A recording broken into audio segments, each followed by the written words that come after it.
my lecture today, so which is on scientific promotion of water harvesting through rainwater quality analysis.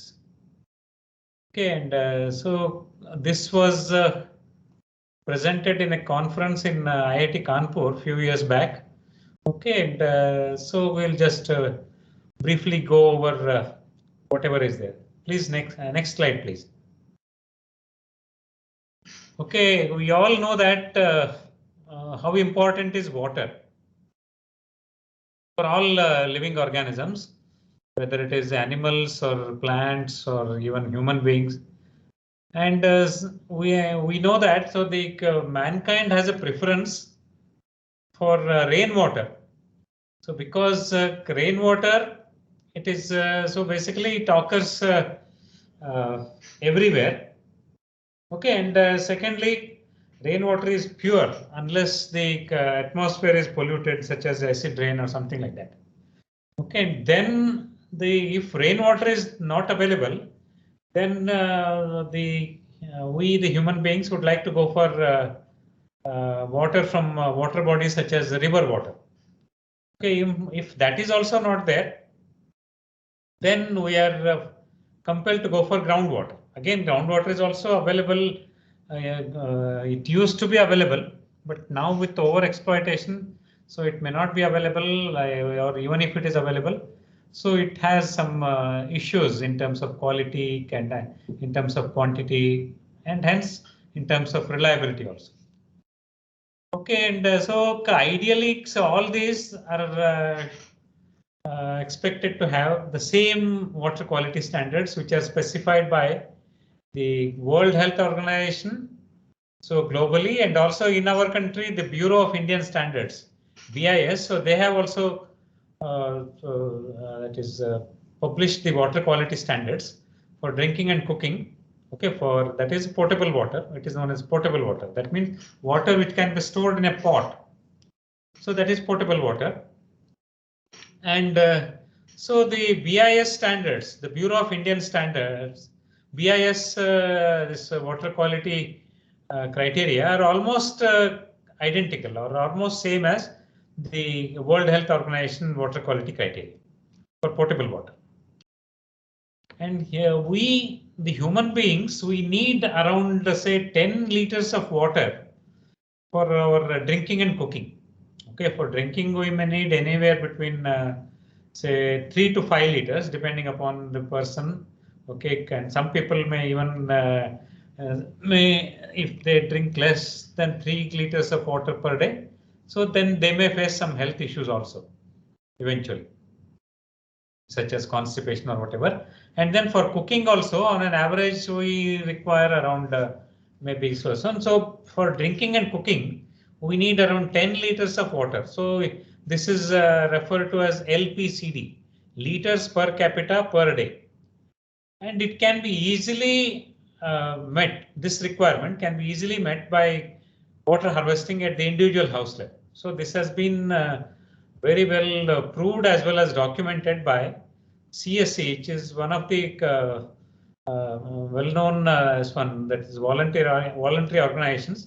That is the Center for Science and Environment. It's a Delhi-based organization for promotion of Society for Environmental Communications. That is the society, the name of the society, and so this is the name of the center is CSC, that is Center for Science and Environment. It was started by an IITian, late Anil Agarwal.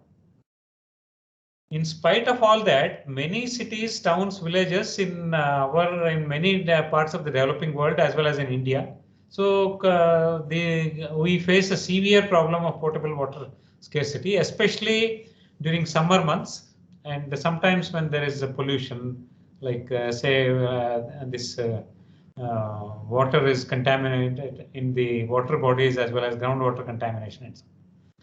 Okay, and so because of this our inability, our collective inability to achieve and make provision for this 10 liters of potable water for every person, irrespective of whether somebody is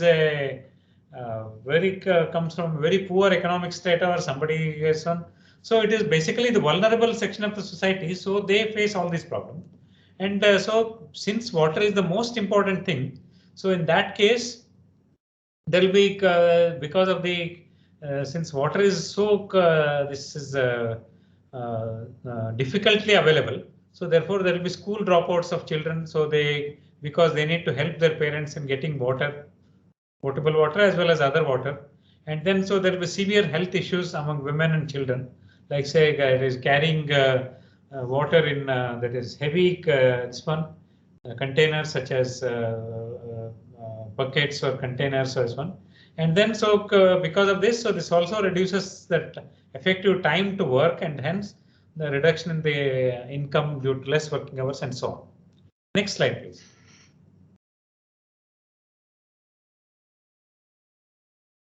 Okay, and here this is in Ayurveda, which is the science of life. So and other Indian traditional systems. So the purity of properly collected or stored and or harvested rainwater has been very well documented. And our country has a tradition of ecological region-specific water harvesting structure. So that means, so the water harvesting which is more this one that is relevant for coastal areas, may not be relevant for the interior areas, may not be relevant for mountain areas or desert areas, and the high that is inner highlands or whatever it is. So therefore it is a ecological region specific water harvesting has been adopted, has been in practice since the Indus Valley civilization. Okay, and you all may be knowing that the normal annual precipitation, which is basically a 30-year moving average, so which is 1150 millimeter in India, and it is higher than all the continents except South America. Okay, and the global average is also much less than the Indian normal annual precipitation. The global average is around 860 millimeters. And so this study, so it compiles all the rainwater or water quality related documentations in Sanskrit and also some of the modern literature on water harvesting, while simultaneously presenting the results of a rainwater collection quality analysis experiment, quality rainwater collection experiment and its quality analysis after 6 hours. Okay, so this was undertaken almost 20 years back in Delhi. Okay, the KS1. So that is S1, and hopefully, so it will help. It will contribute in scientifically promoting the water harvesting in a modest way. Next slide, please. Now let us come to the materials and methods. So in Ayurveda, the pure potable water is called Ganga Ambu. Ambu is basically water and Ganga is the name of the river Ganga. Okay, so it is the Ganga is supposed to be very pure because it descends from Himalayas. Okay, and so Gangambu is basically it is the terminology given for pure water or potable water. Okay, and so it is devoid of impurities. It is devoid of microbes.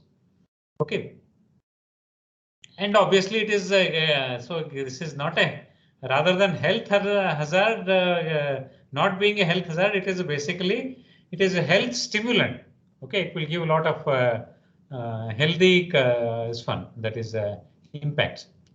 So it has all the qualities, and the potable water or the rainwater must be free from heavy metals, suspended particles, and the harmful bacteria such as pathogenic bacteria. Okay, and so there is one shloka which I am mentioning here.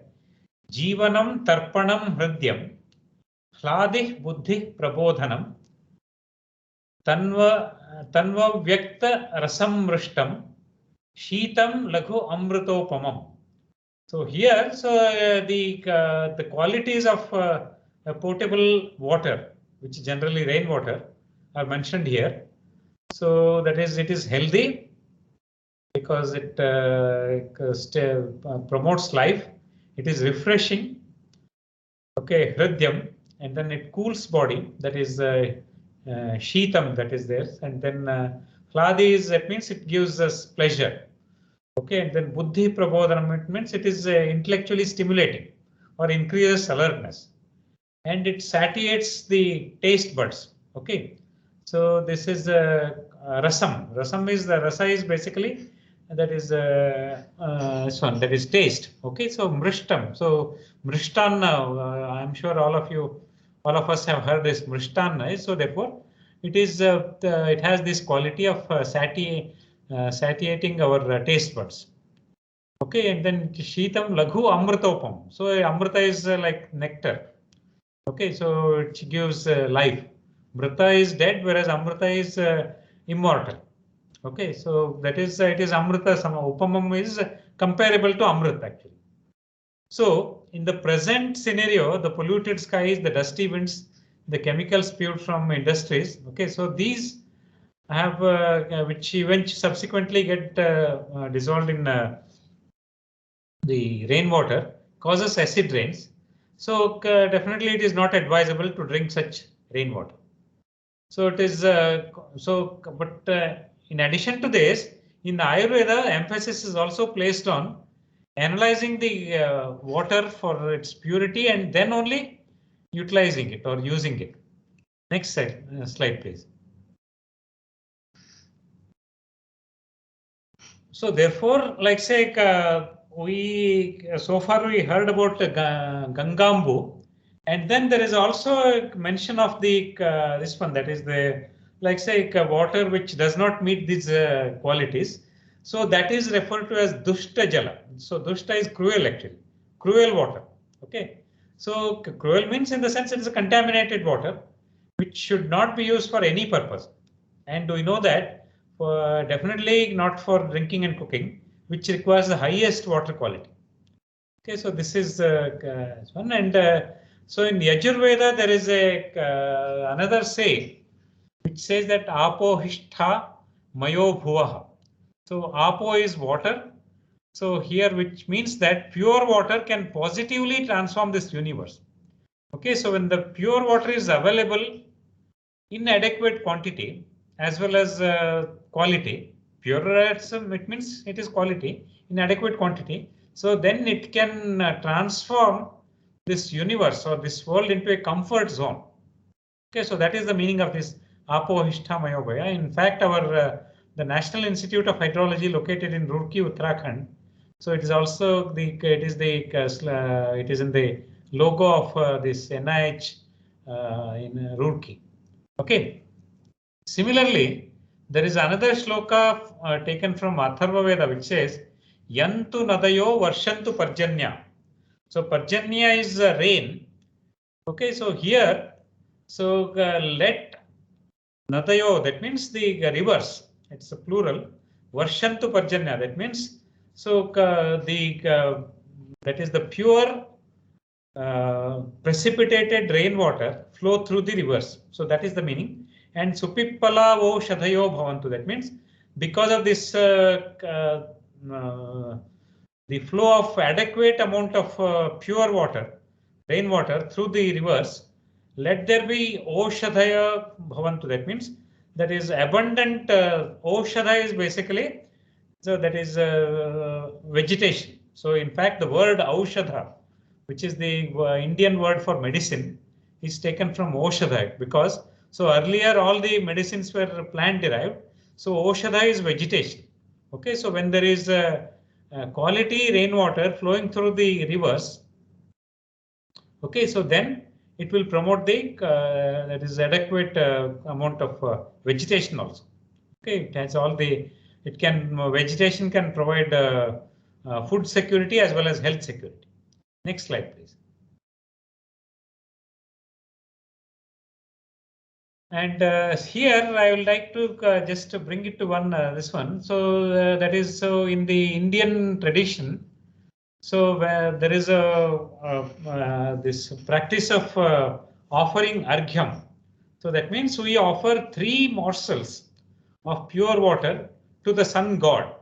So at the time of local sunrise or midday, that is noon, or sunset. And if it is if someone is not able to do that, so then some additional this one kalatita dosha arghya pradhan. So that is also done.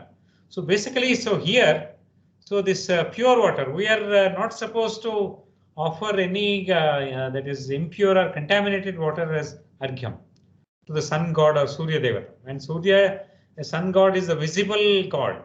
Okay, so we really know the this one, that is the so, and we do this arghyam, we offer this arghyam or the offering of this pure water, at least 3 morsels during the sunrise and sunset, and 2 morsels during the noon time, by offering this Gayatri mantra. So you all know the Gayatri mantra, that is Om Bhur Bhuva Swaha, that was one. So this is done in Sandhya Vandana. Sandhya is, that is basically, Sandhi is a meeting. So the goddess which exists during the meeting time, that means when the night meets with day, so that is Prata Sandhya, when forenoon meets with afternoon, that is Madhyana Sandhya, when the twilight or evening meets with the night, so that is a Sayam Sandhya. So it is Trikala Sandhya, but so therefore, of course, that is midnight, so that is not this one. So that time we are supposed to take rest. So here, so basically, so in this tradition is there, offering pure water as arghyam or thrice during the sunrise and sunset, and twice during the moon. And similarly, there is another custom. Okay, so in which the pure water is sprinkled everywhere whenever some function is taking place. That is, whenever some religious function is taking place. So that time it is said that it's Sarve Sthalani Shuchino Bhavantu. That means let all the places, all the locations be clean enough for ensuring the worship worthiness of the place. That means the place should be worth worshipping. So that means where there is a pure body along with pure mind and pure intellect, not only for the individual but for the entire collection of human beings. So in that case, so that place attains worship worthiness. Okay, so that is there. And so here, so this is also one of these one. And yeah, these are some of the practices. So that is purity of water in the form of rainwater or river water or groundwater. So because of this, so rich tradition and time-tested water harvesting traditions were established, and so they were practiced. Even now they are being practiced. Maybe it may not be have this one. So they're like that. So next slide, please. So we were talking of the ecological regions in India. As you can see here, so it is the present political map of India. So this is the Western Himalayas. Then so this is the Trans-Himalayan region, so which consists of Ladakh and all. And then so this is the Indo-Gangetic Plains. This is the Thar Desert in Rajasthan and the Rann of Kutch. Okay, and then so this is the western coastal plains extending all the way from Saurashtra to South Gujarat to Maharashtra to Konkan, Goa, as well as the coastal Karnataka, followed by Kerala. Okay, most of the coastal Kerala, and then right next to that is the western coastal, that is the western Ghats is there. Okay, so this is the one.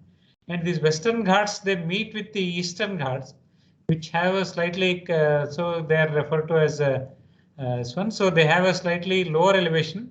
So somewhere in the present Tirupati, around that. So this somewhere around that. So both the western Ghats and eastern Ghats, they meet. Okay, and then so this is the eastern coastal plain. So this is the eastern highlands, which consists of this Jharkhand, Odisha, and then parts of southern Bihar, and then parts of that is eastern Madhya Pradesh, and so on.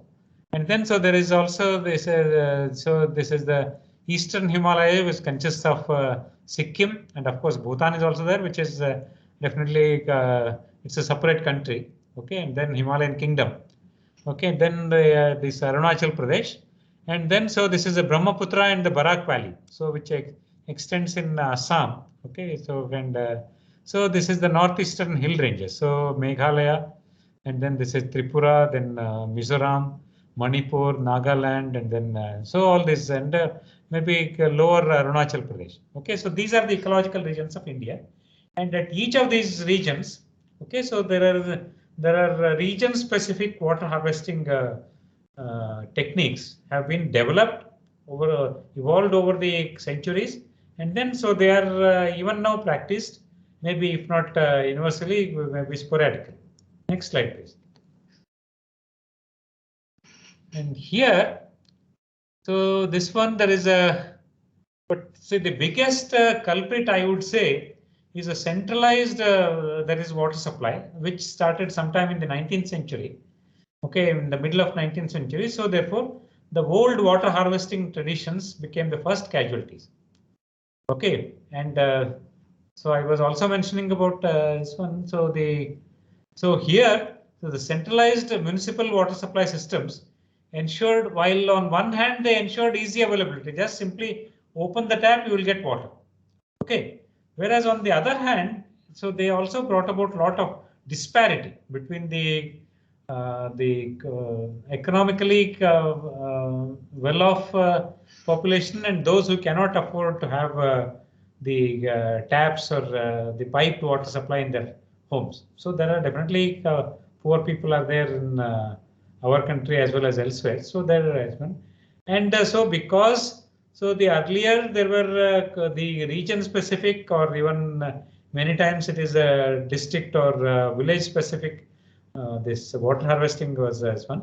So they were there. So therefore they had that sustainability their own way. But because of this, so the age old or millennia old, millennia means 1,000 years old water harvesting traditions became the first casualties.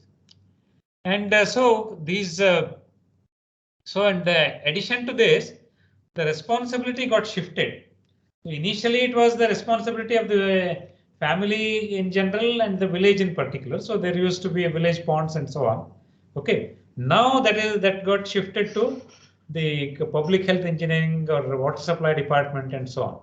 Okay. So therefore, and many times the pipelines, so they became corroded, they get corroded, and then so they add some impurities and so on. So these are some of this.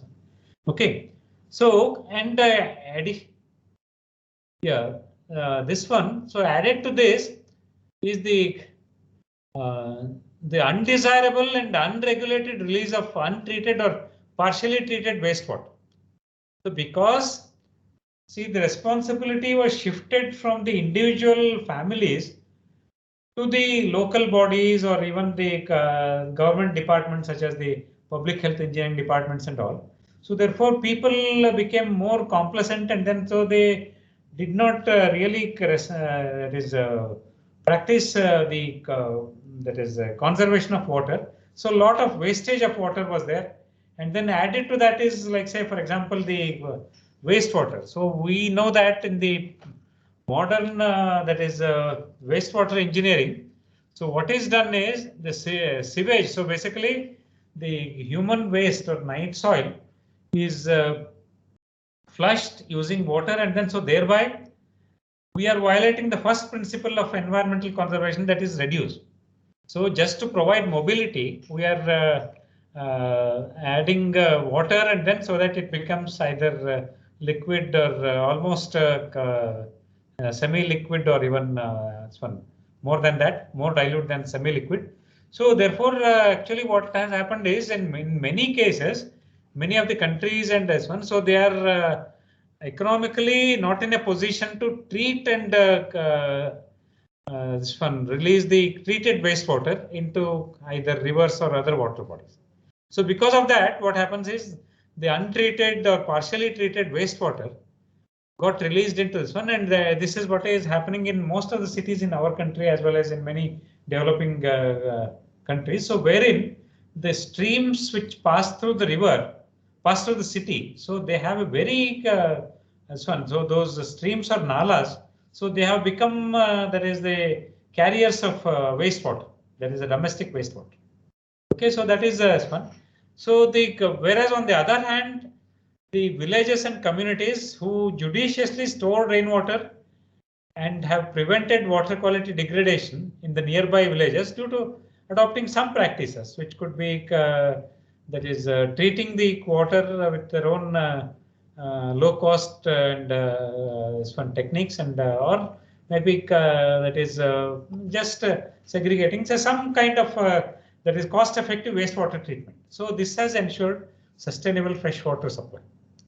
On the other hand, so those communities or villages which adopted, say, some other unsustainable, so like say for example over exploitation of groundwater. Say today I was seeing in a that is in a this one, there is a Facebook post by an IIT Gandhinagar faculty, in which the Ganga river basin, it has almost overexploited the groundwater to such an extent that 20 times the holding capacity of the aquifers in the Ganga basin. So that has been extracted in almost as many years.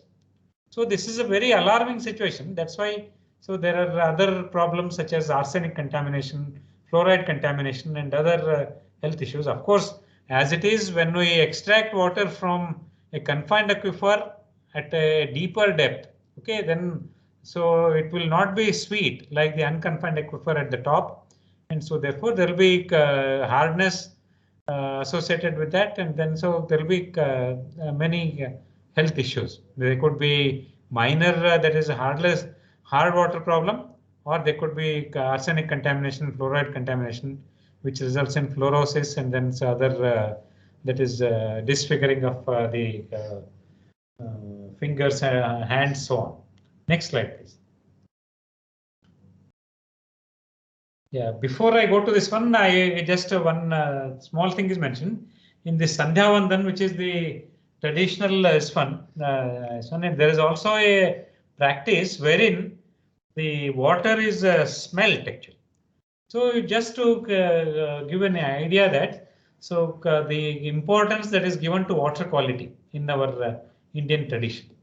Okay, now here I'll talk about the arsenic contamination in West Bengal and Bangladesh, and so this is taken from 2000, a paper by Dipankar Chakravarti and his group. Okay, so here, as you can see, the arsenic affected areas, so they are shown in this color. Okay, and then so many times it has even extended also, whereas and here, so this is severely affected, as you can see, close to the this Padma river. So this is the confluence of this is Ganga, this is Brahmaputra. So after this, it is called Padma river. Okay, and so on the left banks of Padma river, so it is a severely affected region, just downstream of the confluence as well as upstream of the confluence. And then again here also in all these regions adjacent to Meghalaya as well as adjacent to Tripura. Okay, and then it is followed by the moderately affected regions, so which is in the southern Bangladesh. Okay, and then mildly affected, so that is near Chittagong hill tracts, and then so these some areas, and then very mildly affected, so which is close to this Siliguri and all, and then so there are some areas which are not affected. So like this was in 2001, so I am quite sure that the problem has aggravated much. Okay, next slide, please. Now let us come to the fluoride. Again, this is also this one from 1999. So in fact, our present School of Water Resources head, Professor Ashok Kumar Gupta, and his student, that is a former student who is presently principal of an engineering college in Kerala. So they have made an update, further study on this. So here, district-wise, it is mentioned. Like say this is the fluoride affected district and highly affected district, as you can see here. So this is this district in Tamil Nadu, and then this district, this is the Kolar district in Karnataka, and then so this is one district in Andhra Pradesh. Maybe I think it is Krishna district in Andhra Pradesh, and then Koraput district in Odisha. Okay, this is Erode district in Tamil Nadu, And then so here this is the Birbhum district in West Bengal, and then so this is the Karbi Anglong district in Assam, and then this is the Gaya district in Bihar, and then this is the Kannauj district in Uttar Pradesh, and then this is the whole of Delhi, the Delhi Union Territory, which is also a major part of the National Capital Territory, and then this is Muktsar district in Punjab. And so here this is the Mehsana district in the Gujarat. So these are the most the highly affected districts as in 99. And then in addition to this, so they are bound by many there is a fluoride affected districts, and of course this one. And again, this problem has also aggravated. Okay, in spite of so this study being 22 years old, so this problem has aggravated. Next slide, please. Now coming to the this one, so here the when it is excessively pumped, okay, so it will not have any taste because the mineral content will not be there, and then so because it is pumped from a deeper depth, so therefore it does not get adequate recharge on an annual basis. Okay, and so all these problems are occurring in various parts of India in spite of the fact that the rainfall, as I mentioned here, so it is compared the rainfall of our country, that is normal annual rainfall of 1150 millimeter is compared with say 456 millimeters in Australia, 630 millimeter from Asia, 725 millimeter in Africa, 769 millimeter in Europe, and then 808 millimeters in North America. But at the same time, see, thing is there are certain like say for example the Western Rajasthan, wherein the normal annual rainfall is even less than 300 millimeters. So there are very well established water harvesting traditions. So every village has a this rainwater tank. Okay, so and then so that tank is the quality is maintained in that water quality is maintained in that rainwater tank. So here that's what I'm mentioning here. This Western Rajasthan, it has an annual rainfall, especially Jaisalmer district in Western Rajasthan, and within Jaisalmer district it is a Ramgarh Tehsil, Ramgarh block, which has an annual rainfall of 100 millimeters. So they are using the traditional technology, and as well as the Negev desert, which has an annual rainfall of just slightly more of 105 millimeters. So they use the modern one, and then so such best management practices, BMPs, are also there. So therefore, so when they can do it, only thing is they are more responsible, and so they know the value of every drop of rainwater. Okay, so that is there. So next slide, please.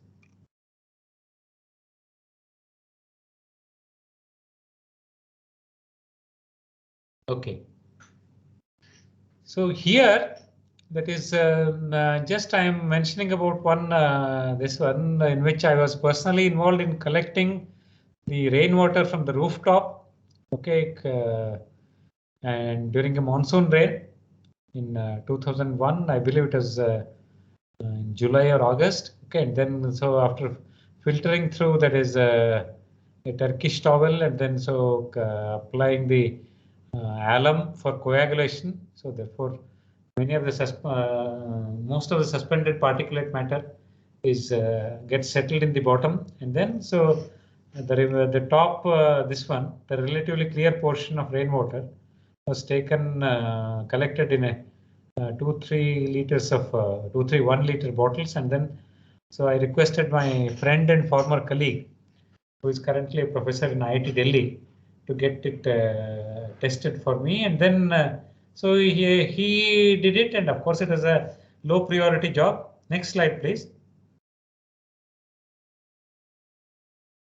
And so as I mentioned, so this is the date of water collection, and then the water sample analysis was done in the 3rd week of August. Okay, and then so the results of the rainwater quality analysis are present in the next table. Okay, and also it is here. So this is this one. So here 19 parameters. are mentioned here, and then the results of this one, and the BIS standards are also mentioned, and then the permissible limits as per BIS standards. So they are also mentioned here. As you can see, it meets practically every parameter. Okay, each of these 19 parameters, maybe few exceptions. At least I don't see any exception here. So therefore, it means, so this is an as you can see here. So this is the Indian standards desirable limit, and then so this is the permissible limit, and this is the desirable limit. Okay, and so it meets most of the standards. Okay, so next slide, please. Including the color, taste, odor, and all. So therefore, in this conclusion, I would like to mention here that so our country is blessed with a rich knowledge base of on water harvesting techniques. Okay, so I am not telling that all the traditional thing is good and all the modern thing is bad. So there are definitely some we should analyze every practice and then make it more relevant during the modern times, and this one. Okay, so the combining this with the modern best management practices related to water, so it can. So there is an urgent need for scientifically promoting rainwater harvesting. Then secondly, so it can provide lasting solutions to quantity as well as quality related water problems. That is water quantity problems as well as water quality problems, even in remote communities, towns, as well as busy metropolitan cities. Okay. And third is this rainwater harvesting is more relevant. So because of this climate change, what is happening is, so the intensity of rainfall is increasing, and added to this is our we are adopting too much of that is finished surface, which is impervious, so it is causing less that is groundwater recharge, and then it is causing flooding during the rainy season, and then obviously in the summer season, so there is a severe drought. Okay, so we need to address these issues on a war footing everywhere. And then lastly, the even small quantity of flood water storage, so they can also overcome the this one, the as well as the drinking water problems can be overcome. Okay, so therefore, either say proper storage of even small quantities of flood waters can overcome the drinking water problems. Okay, because the thing is the water required for drinking and cooking is so less, just 10 liters per capita per day. Okay, so this is this one. Anybody has any questions?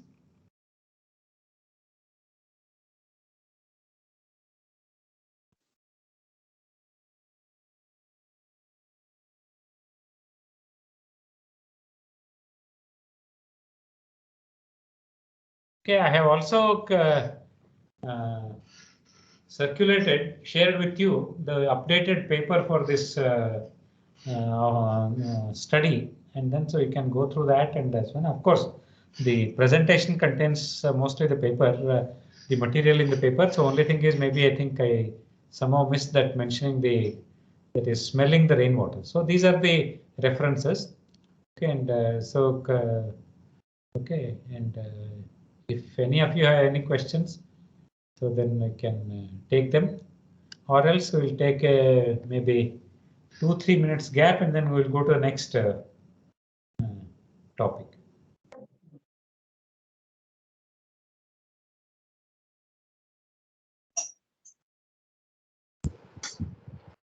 Professor Desai, what is the next presentation that I should upload?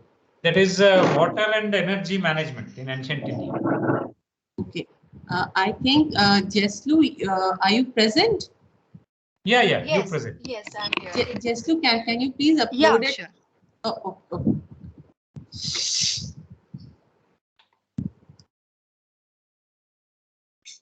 Anybody has any questions or comments or concerns, your own experience in your village or your hometown where many of you could be located now, and your experiences of the flooding, the monsoon flooding.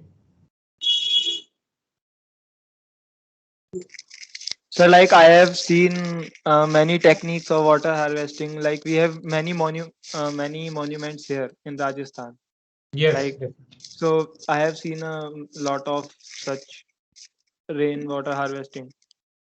So we need to promote such things, and then we need to, wherever possible, we need to adopt them individually, as well as the local government, or whether it is a village government or whatever it is. So we should impress upon them the importance of that, and then we should individually practice that is water conservation. That means we should minimize the water wastage and so on. Any other comments?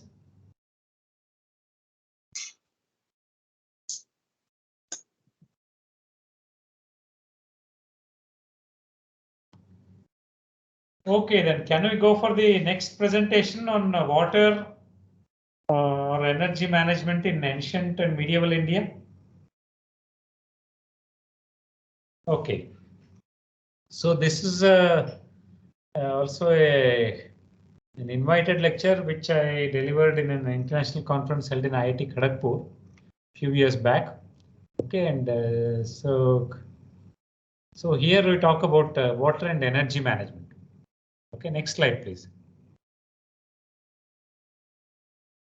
So in the world, there are 3 civilizations which were existing even the olden times and which are existing even now. So can I ask any of you to answer, give an answer to these ones? So what are the 3 civilizations? Maybe one is ours, sir. And then can you, can anyone mention that the names of the other 2 civilizations which are existing earlier as well as which are existing even now?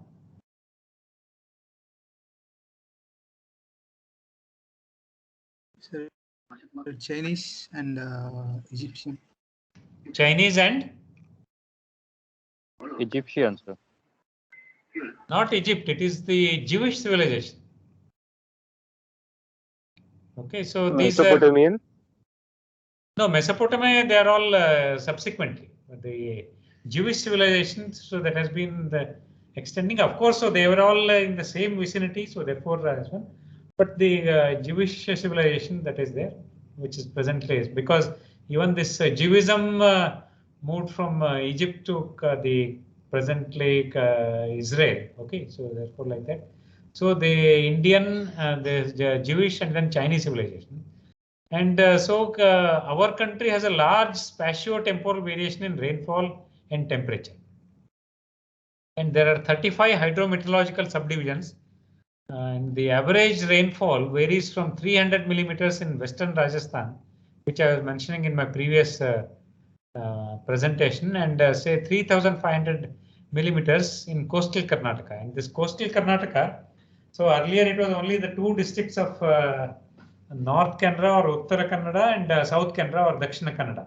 Okay, so North Kannada, the district headquarters is Karwar, where we have the Indian Navy naval base is there, and then the South Kannada or Dakshina Kannada, the district headquarters is Mangalore, and then so now that district is bifurcated into northern Udupi district and the southern Dakshina Kannada district. Okay, so these 3 districts, so that is among the 33 hydrometeorological divisions in our country. So this is the smallest in geographical area. Okay, so there the this one, the annual rainfall is as high as 3,500 millimeters.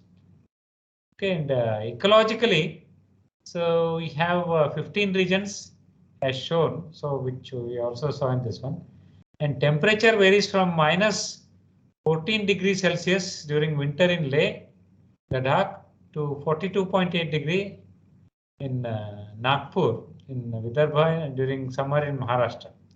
Okay, and of course there have been instances, like say for example, in many places, so the temperature, the winter temperature, especially in parts of Ladakh, So it has gone as low as -40°, and it is said that there is a place called DRAS, DRAS. So that is that has been declared as possibly the second coldest place on Earth, next only to Verkhovnask in Siberia. Okay, so there in certain locations, so the temperature could even go as low as say -40 or 45 degrees Celsius. Okay, and coming to the summer temperature, which is 42.8.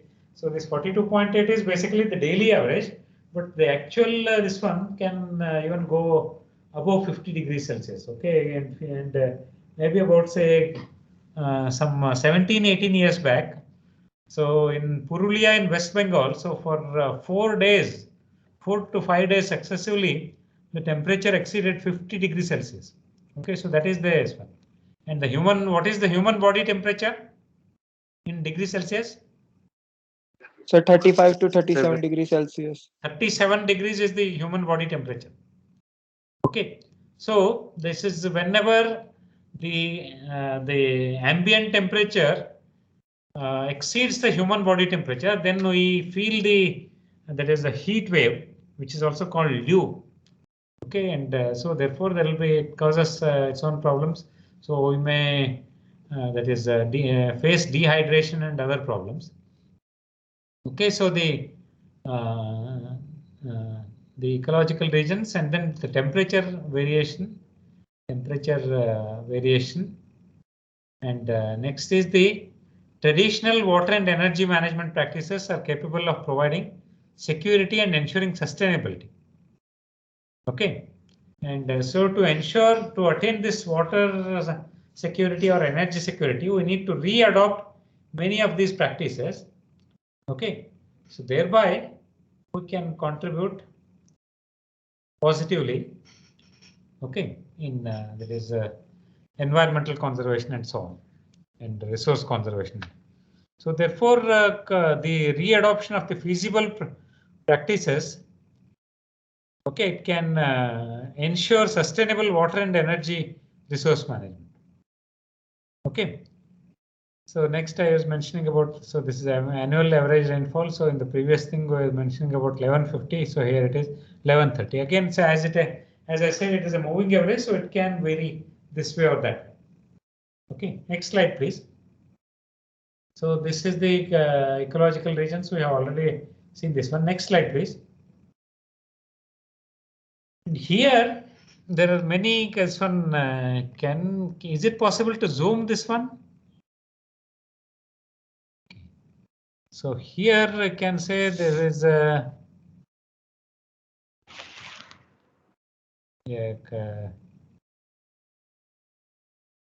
so everywhere, as you can see here, anyway, you will be in a better position. So these are some of the various locations where, so some that is water management practices where that is very worth emulating water management practices were adopted. Like say this is the one in Ganga Basin, close to the present Prayagraj or Allahabad. Okay, like that. Next slide, please.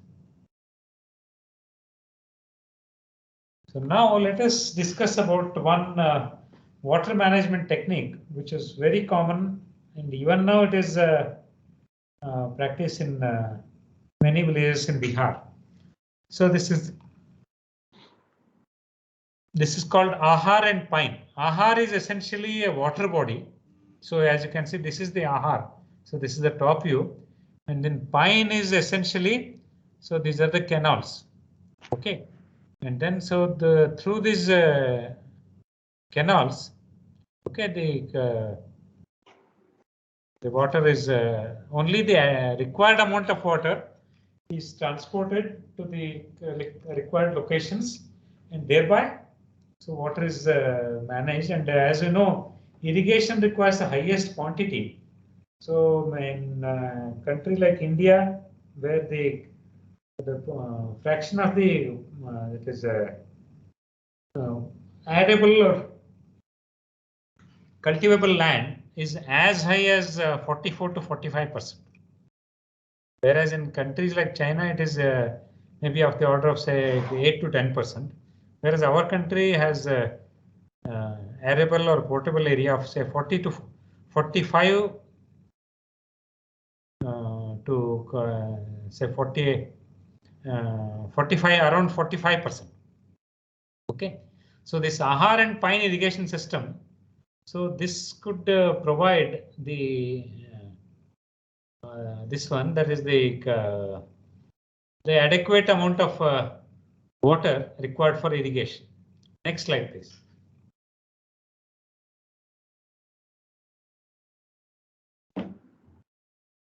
Here, so this is Shringaverapura, okay, near Allahabad or present day Prayagraj. So here, as you can see, this is the river Ganga. Okay, and at a downstream location, so the water is withdrawn from this canal, and then so this water, the diverted water, is made to flow through this three number of tanks. So this is the upstream tank, middle tank, and downstream tank. And then so at the end, so there is a one. This is cylindrical. This one. So this is excess water is that means the water body for storing excess water, which eventually is delivered back to the Ganga river. Okay, so this is cylindrical as one.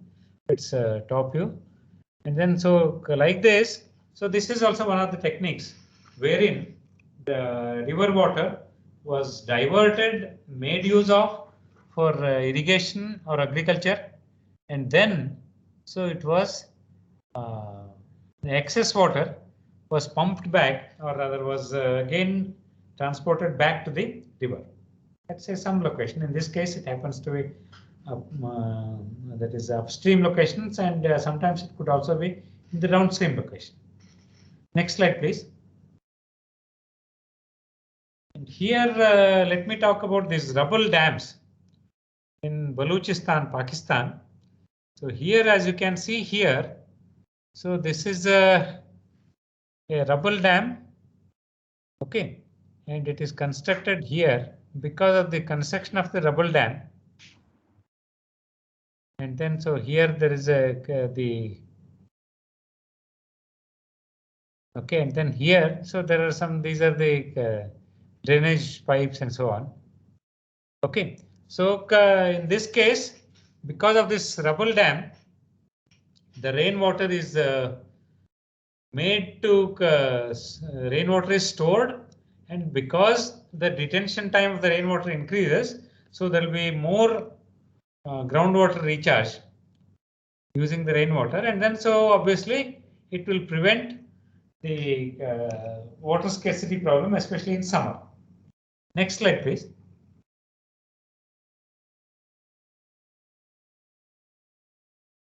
Now let us come to the other water management techniques. Like say, for example, in Dholavira, Gujarat. So this is a site as per the Indus Valley civilization. So the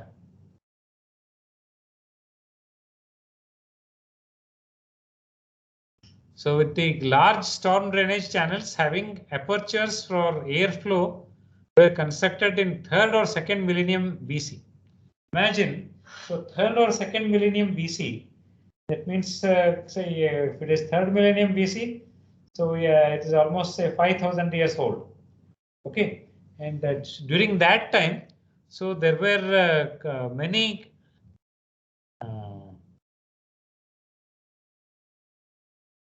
this one. So there were many the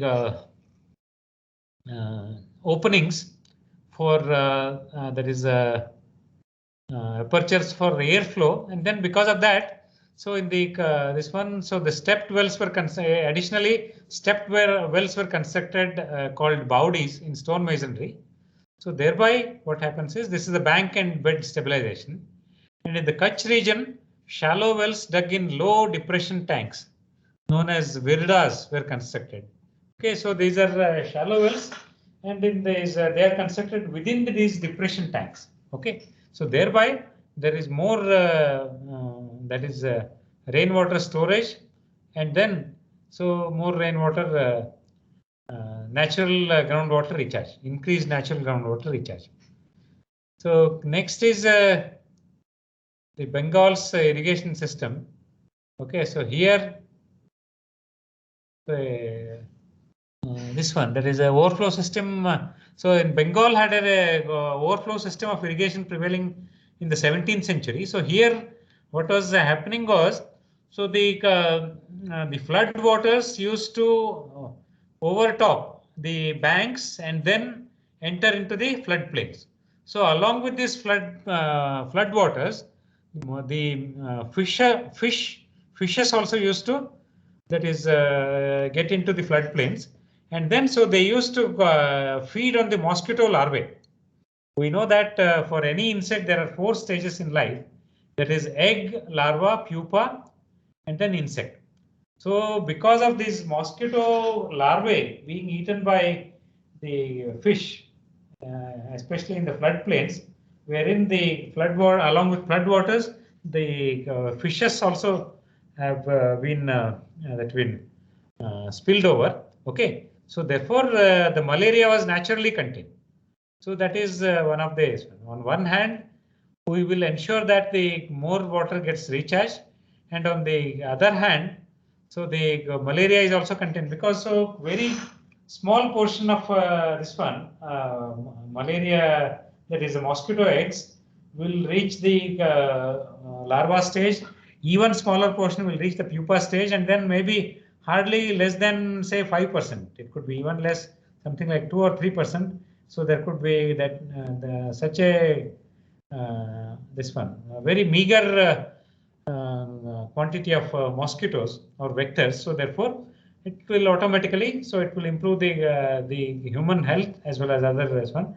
So thereby what happens is the diseases such as malaria, then filaria, and then the other this one such as so they can be like chikungunya and this one dengue, chikungunya. So they all can be managed. Okay, so that is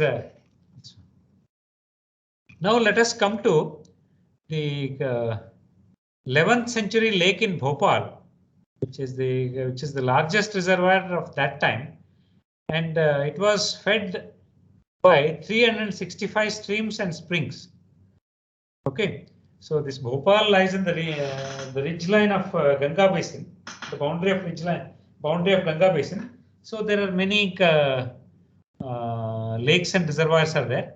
Okay, so they are this one. So they were fed by nearly 365 streams and springs, and covering an area of 650 square kilometers. Okay, so that is the next is the community managed systems built since the 16th century were called flood irrigation system. Okay, so this also will come across, and then in other technique, what I would like to mention here is the bandaras, which are basically the permanent or temporary dams. Okay, so they are constructed out of masonry or earthen across rivers and streams. So thereby we can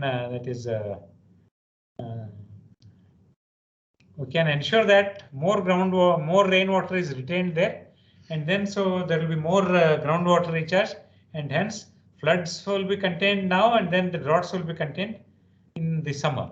Okay, next slide please. Now let us come to Jodhpur. So here this is the Mehrangarh Fort here. So this is the profile one, and then this is the top view, the figure below. Okay, so here this one, so this is the top view. So here there is this water body or a lake or a artificial lake. So this one, because of this, as you can see here, so these kind of the barriers, okay, in the form of walls. Okay, so there used to be adequate groundwater recharge. Next slide, please. And here, so this is a technique for ensuring sustainable this potable water supply. Okay, so here, so this is called kund. Okay, so here what is done is the ground in and around a this one kund is its slope is altered so that it is sloping towards the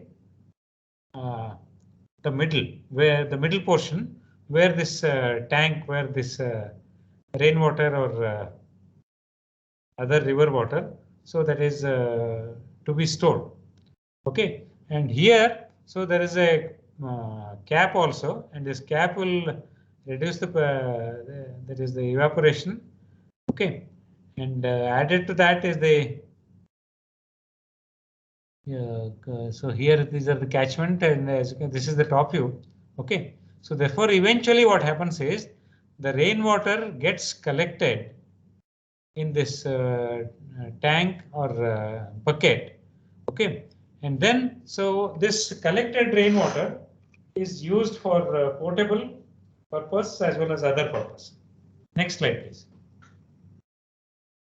And here you know that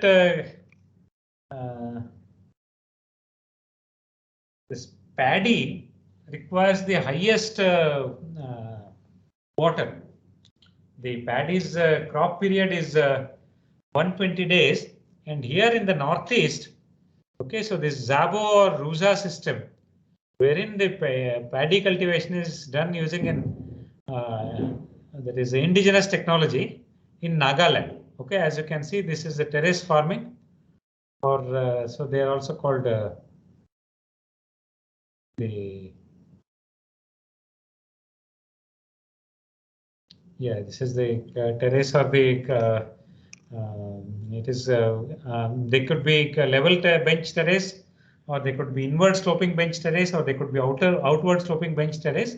So here what happens is, so this is the water body, and then so the water is led through this one, and then so like that. So basically, so here what is done is, even for a crops like paddy, which requires huge amount of water.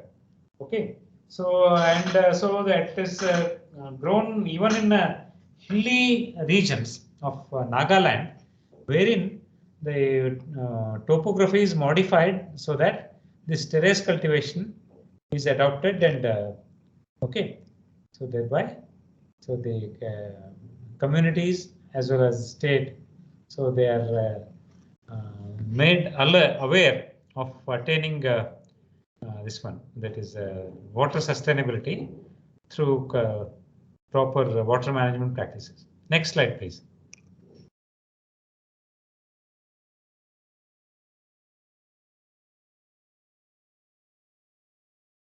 Yeah, here this is one more interesting thing. So this is the bamboo drip irrigation. You know that this drip irrigation has the highest water use efficiency. So the water is released, water is provided only in the root zone of the plants, and mostly these plants are horticultural plants. So their root zone will be just below the stem. Okay, so there if we can install this this one, that is this bamboo drip irrigation system. So here what happens is, so because this bamboo drip irrigation system, water rather than flowing as a runoff through the ground, it flows through this bamboo drip irrigation system, and then eventually it reaches the plants where we need to provide the adequate amount of water only in the root zone. So thereby we will increase the water use efficiency. Okay, next slide, please. And so here this is the this is a Grand Anicut, or the 1st century AD. You can imagine, say now we are in the 21st century. So 2000 years back, the Chola king called Karikala, okay, he constructed, he was instrumental in constructing this grand aneckette on river Kaveri near the present Tiruchirappalli. Okay, so you can imagine. So the thing is how the rainwater is stored. So thereby it will give so many this one, that is it will provide, it will improve the water management so that we are able to meet all the water uses, such as the irrigation, which requires the highest quantity of water, as well as the drinking and cooking, which requires the highest quality of water.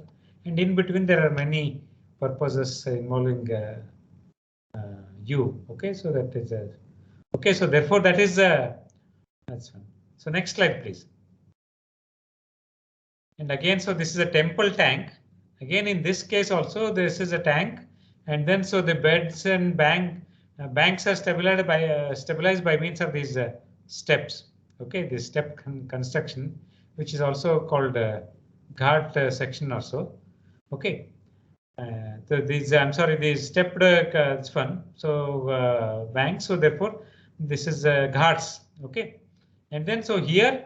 So this water is used for drinking, cooking, and sometimes even for growing vegetables within the temple premises. Temples used to have a lot of land, and then so there used to be, even now, many temples in South India, in especially in the Dakshina Kannada district in this one. So they have a daily that is mass fun, that is feeding. That means Nitya Anna Santarpana is there. Okay, so but the thing is, local population, they have not misused it. That's why they are able to continue these practices.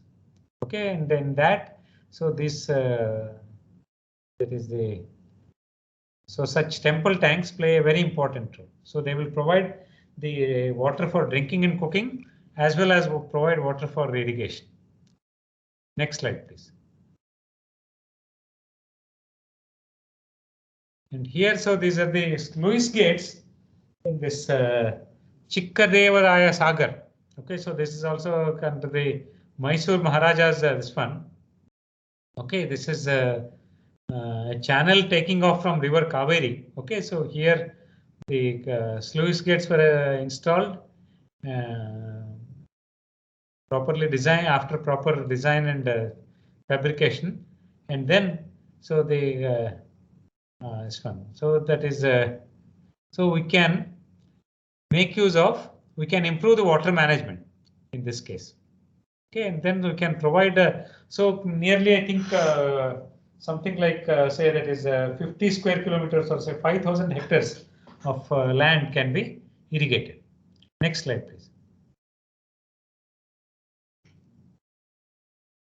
So now let me mention about the other water management techniques. So in Kasaragod district, Kerala, the ancient technology of Kannat, okay, or Surangam, is basically water tunnel, okay, is still in practice. And then so because see the it contains Kerala, the coastal Kerala contains laterite stones, and then so there is a lot of porosity.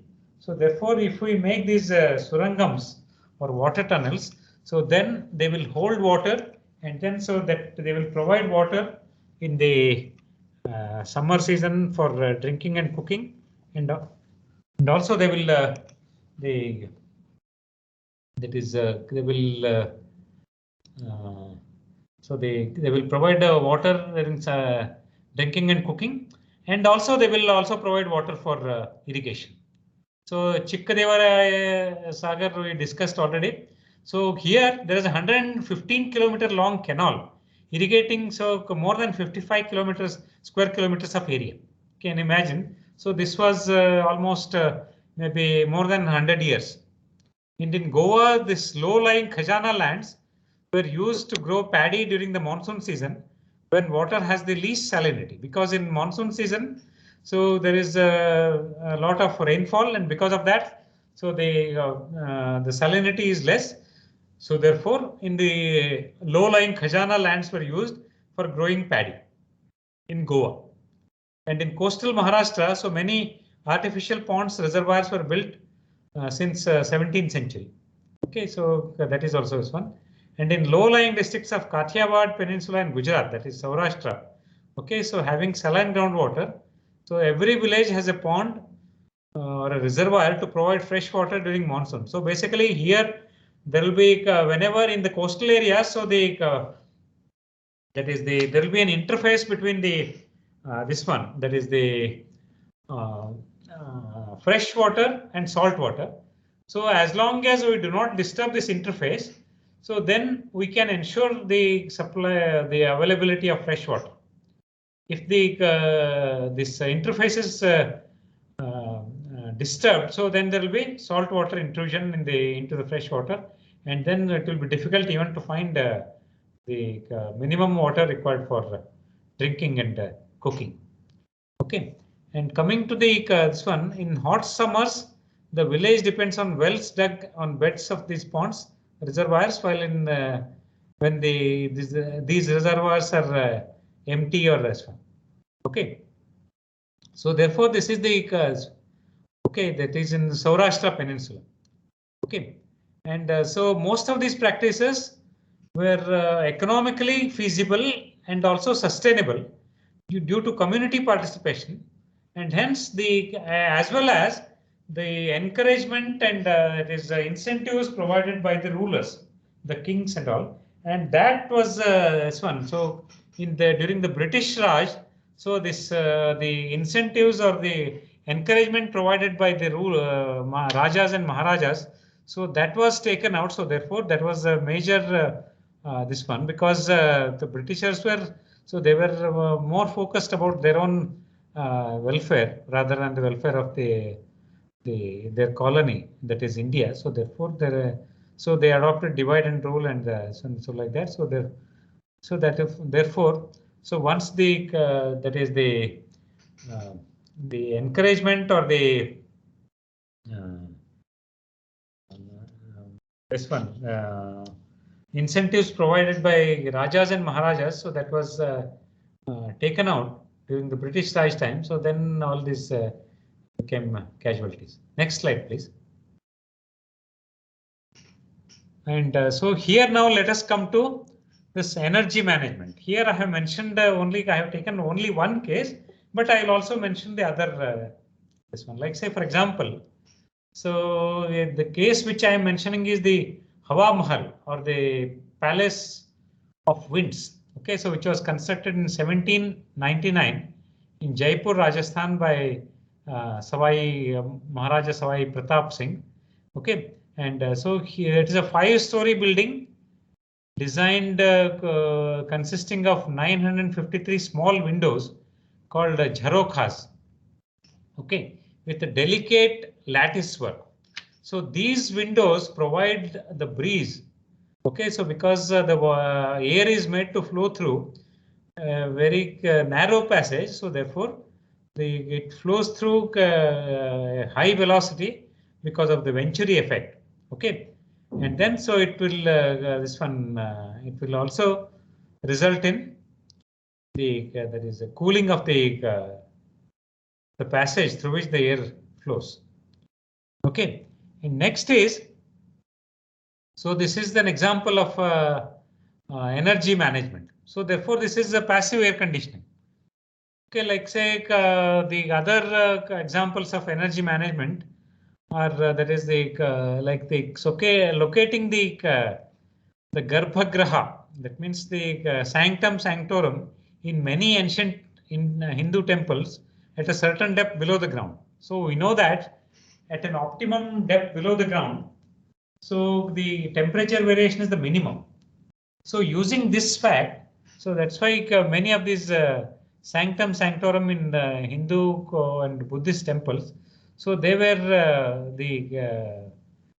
that means the idols were established at certain depth below the ground. Okay, like I would like to bring it to your notice here. So that is about say 21 year back. So this TERI, earlier its name was the Energy and Resources Institute, and now it is the present name. Earlier it was known as Tata Energy Research Institute. Okay, so they constructed a guest house called Retreat, and which was 100% self-sufficient in their energy requirement. They did not have any external power connection. Okay, so they use this recirculating this one, and the technique is known as passive air conditioning. Okay, and also the this one, that is growing different types of vegetation, conserving vegetation by assigning sacredness to them. Okay, so this is Vraksha Nakshatra. Anyway, we'll discuss about this in the next one. And then so through these practices, we can achieve energy conservation through passive air conditioning, improved air quality through abundant oxygen supply, as well as ensure availability of food and medicines throughout the harvest period of this vegetation. Next slide, please. So now coming to the concluding remarks.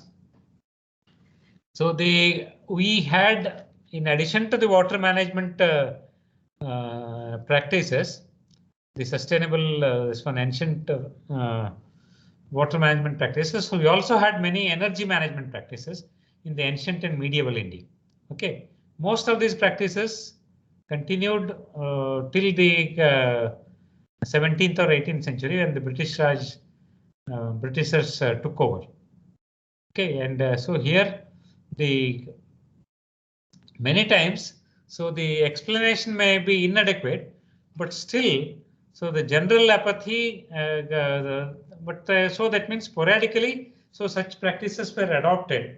Okay, but the general apathy and lack of support from the ruling class, so that resulted in the dilapidated state now. So therefore, it is time for us to overcome this. And now the next point is, next concluding remark is, so there is an urgent need to revive or replicate all such practices related to feasible, relevant, and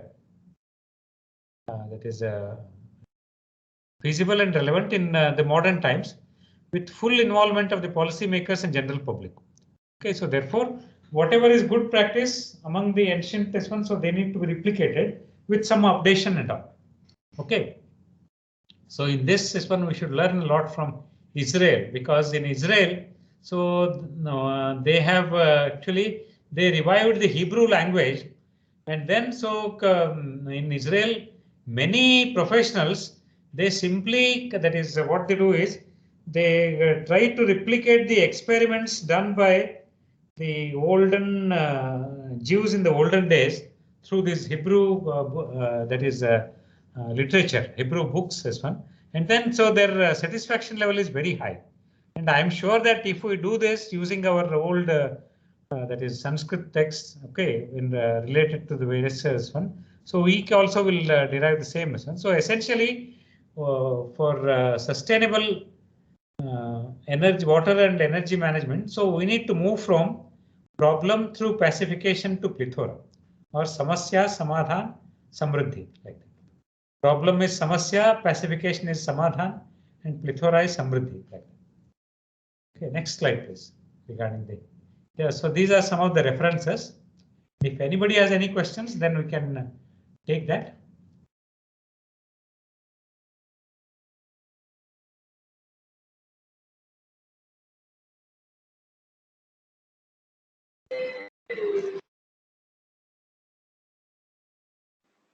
No, sir.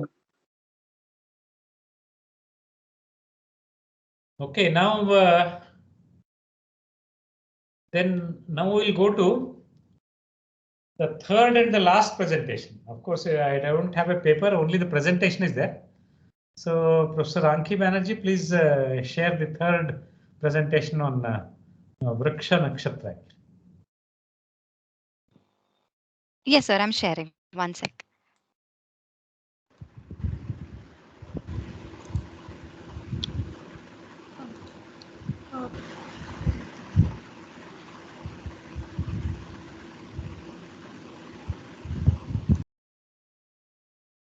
So this is sustainable water management through promotion of voluntary afforestation using Vraksha. Vraksha is vegetation, Nakshatra is constellation.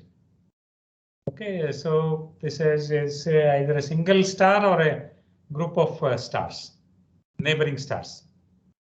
Okay, so the I have made many presentations on this in few IITs, NITs, as well as in few conferences and all. I would like to present that in here also. So we we know that water is life, and then this sustainable water resources management. So this for ensuring sustainable water resources management, IWM, that is integrated watershed management, is and resource conservation are very essential. So this IWM, or the integrated watershed management. Watershed is basically it is basically a catchment.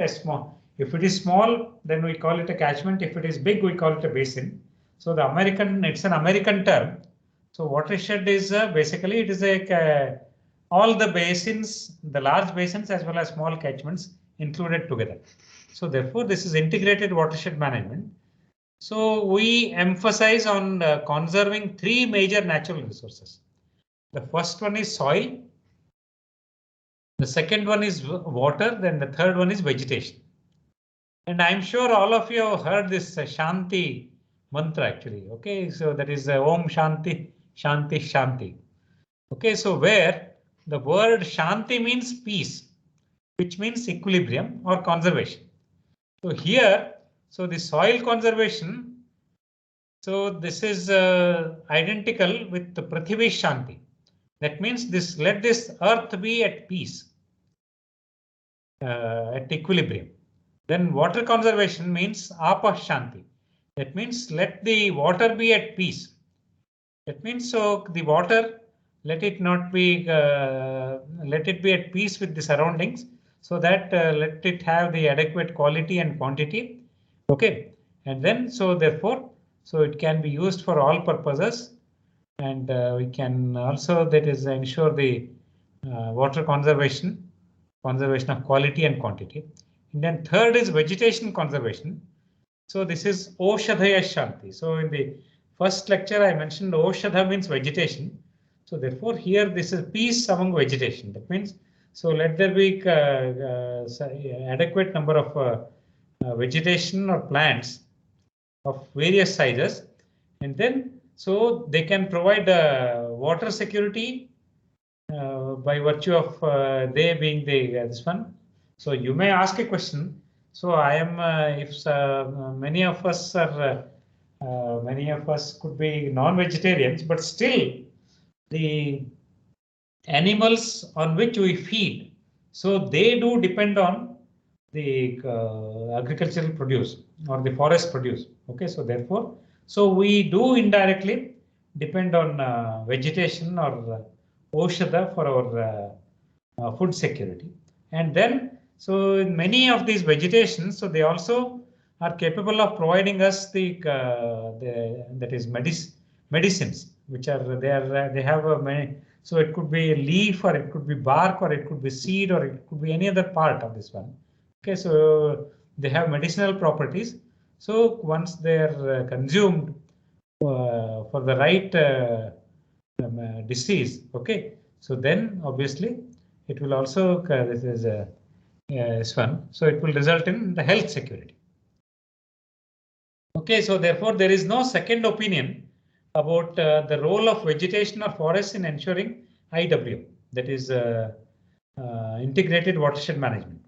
OK, so next let us come to but what is happening is, so there is a continuous decrease in the vegetation cover, resulting in the loss of animal habitat over the past several decades due to deforestation, etc. See, we human beings, by virtue of having some more intelligence as compared to the other animals. OK, so we are doing the bigger harm. So what has happened is, I have read somewhere that nearly 2/3 of our animal biodiversity has been wiped out because of our simply we get scared of this one, the animals, and then nearly half of our plant diversity has been wiped out because so we think that if there is a plant, so then within the plant, so these animals will live, and then so we get scared of these animals, and then so that.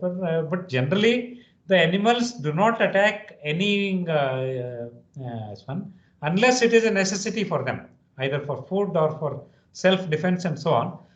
So therefore, this is a matter of grave concern. Okay, and added to this is the steady increase in the greenhouse gases. We know that the methane, that is carbon monoxide, and then so it is water vapor and all this. Okay, CO2. Okay, so they are all that is greenhouse gases. Okay, and so here what is happening is the amount of carbon released because of these various natural as well as artificial activities such as industrial activity. So that is much more than the carbon which can be that is absorbed. So therefore, that is a case of carbon negative also.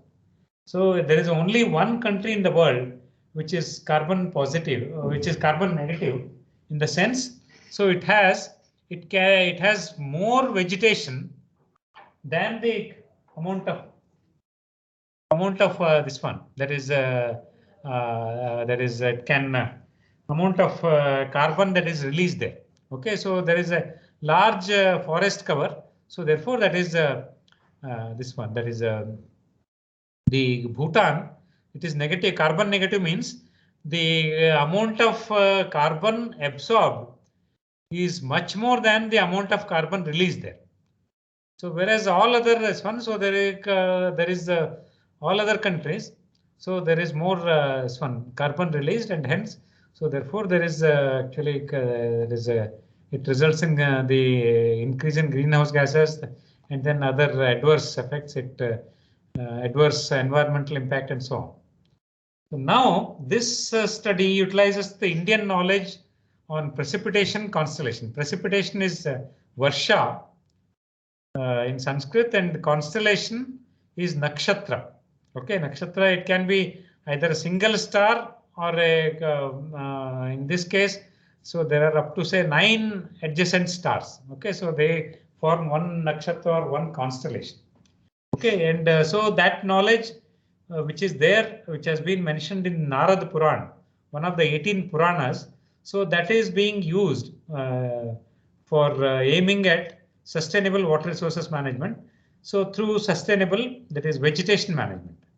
So here our final objective is to achieve sustainable water as well as other resources management. And the other resources, the two major ones are the vegetation management as well as soil management. So that is vegetation conservation and soil conservation, and thereby so create additional carbon negative or carbon neutral regions. So there are so the regions which have capability to absorb all the carbon that is released, okay, either in the form of methane or carbon monoxide or carbon dioxide. So the just adequate capacity, so they are called carbon neutral. Okay, so if that is done and this one globally, so then it is the biggest this one service that we can do to the environment. Next slide, please. Now let me let's say without so the number 108 is a very important number in the Indian tradition. Okay, and let me explain this one. So this 108, we can express this as a number of as a product of the 3 initial integers. The first 3 integers, that is 1, 2, 3, each one of them raised to the same power as its value. That means 1 to the power 1 into 2 to the power 2 into 3 to the power 3. So this is 1 into 4 into 27. So this is 108. So here the first number 1 represents the entire cycle, which is the annual cycle. The 4 represents the 4 quarters, which are there, quarters in English and pada or charana in Sanskrit. Okay, and 27 represents the 27 nakshatras or nakshatrani or constellations. Okay, so therefore this 108 represents the total number of precipitation constellations in a year. So we know that the first nakshatra is Ashwini. Okay, and so I will also give you the come to the table wherein the English names as well as their corresponding plants and then their botanical names are there. Okay, so the first nakshatra, Varsha nakshatra, that is a precipitation constellation. It starts on the Indian Solar New Year Day, which is Hindu Sauraman Varsha, which happens on April 14 plus or minus 1 every day. So it is also called Mesha Sankranti, or it is also called Baishakhi in Punjab, and that is Poila Boishakh in Bengal, that is Bohag in Assam, or Rengali Bihu or Bohag in Assam, or it is called Putandu in Tamil Nadu, and so on. So therefore, this is this one. So it starts on that day. And now, so there are 12 solar months. So these solar months, so their names are the zodiac names, which is Mesha, Vrishabha, Mithuna, Karka, Simha, Kanya, Tula, Vrashchika, Dhanu, Makara, Kumbha, Meena in Sanskrit. And that is in English, it is Aries, Taurus, Gemini, Cancer, Leo, Virgo, Sagittarius, Capricorn, Scorpio, that is Sagittarius, Capricorn, Aquarius, and Pisces. Okay, so these are this one. And so the so if we divide the 108, the number 108, which is the total number of precipitation constellations in a year, by the number of solar months, okay, by 12, so we get 9. So that means in a solar month, so there is this one, like say for example, this Vishwakarma Puja, which is on Kanya Sankranti. That means when the solar month changes to Kanya or Virgo. Okay, so therefore, so till this the mid October, it is Kanya Masam, or the Virgo, the solar month of Virgo. Okay, so there are 9 Varsha nakshatras or precipitation constellations.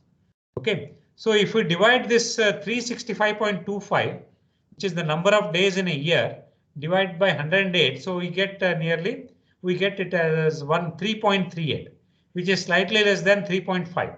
So therefore, what we can say is, in a month there are 9 precipitation constellations, and in a week roughly there are 2 precipitation constellations. So this precipitation constellation is identical to a rainy day. Okay, and this rainy day, so as per the India Meteorological, unfortunately there is no uniform definition of a rainy day. So as per the India Meteorological Department, IMD, the rainy day is that day wherein there was a precipitation of say 1/10 of an inch, or say 2.5 millimeters in a 24-hour day period. Okay, so that day is called a rainy day. If the precipitation, daily precipitation, is less than 2.5 millimeters, then it is not a rainy day. Okay, so now here is one.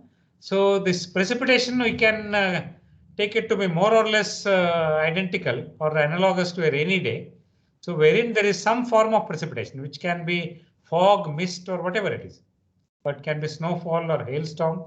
Okay, and so because the precipitation occurs in such a this one, that is such a interval, that is a regular interval, so therefore it can meet all the water requirements, such as those for agriculture, which requires the highest quantity, and drinking and cooking, which requires the highest quality.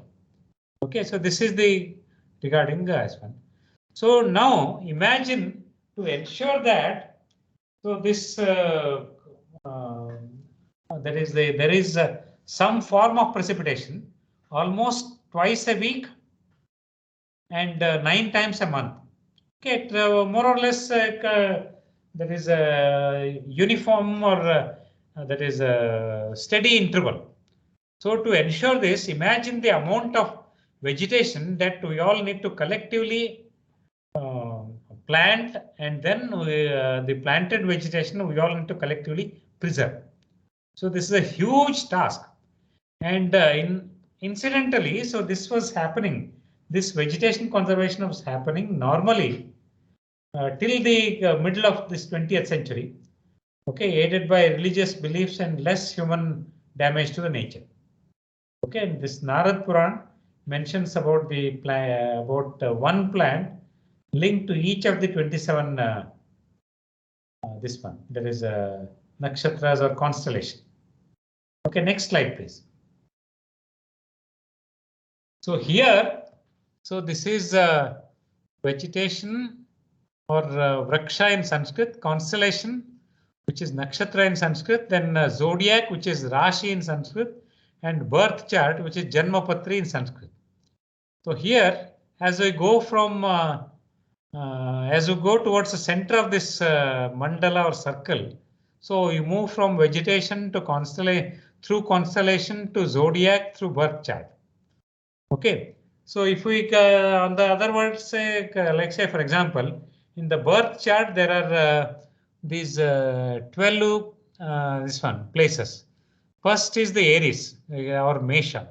Second place is the place of Taurus or Vrishabha, like that. So third is the place of Mithuna, like that. And fourth is the place of Karka or Cancer. And fifth is the place of Leo or Simha, like that. So it is there. And then next this you see this smaller one, annulus.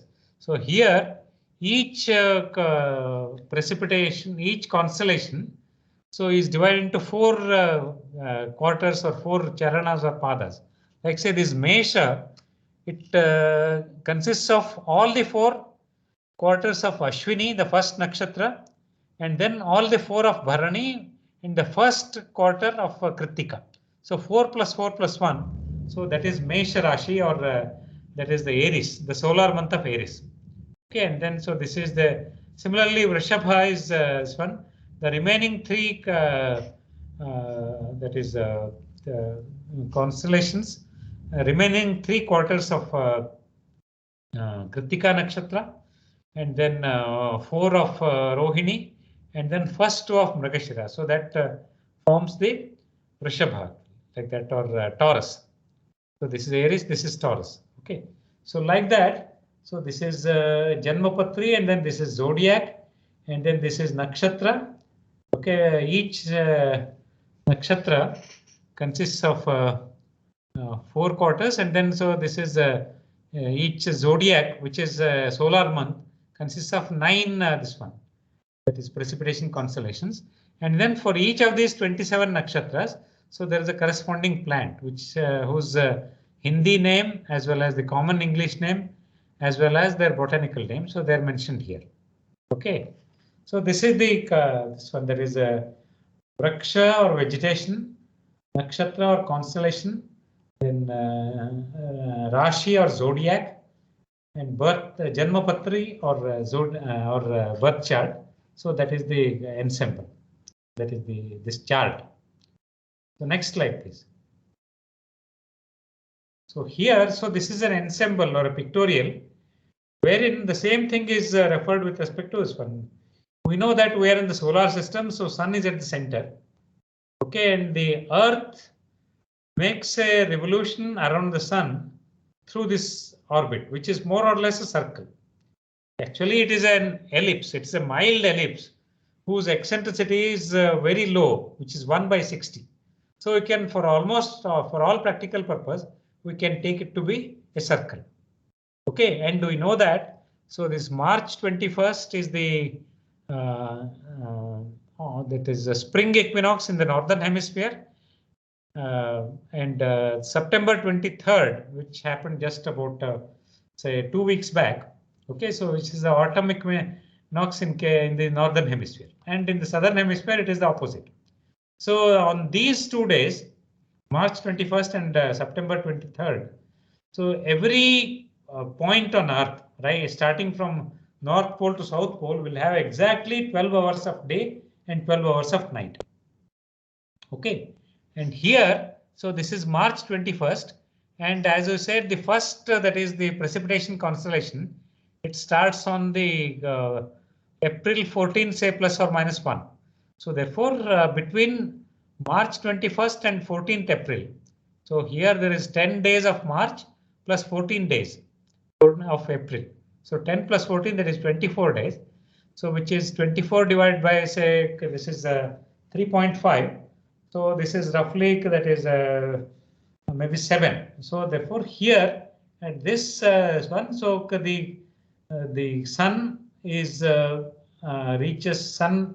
So the solar month of Aries starts. So here that means at April 14, if you draw this one, so here this is the first this one quarter of the first S1, that is Ashwini, whose the English name is written here.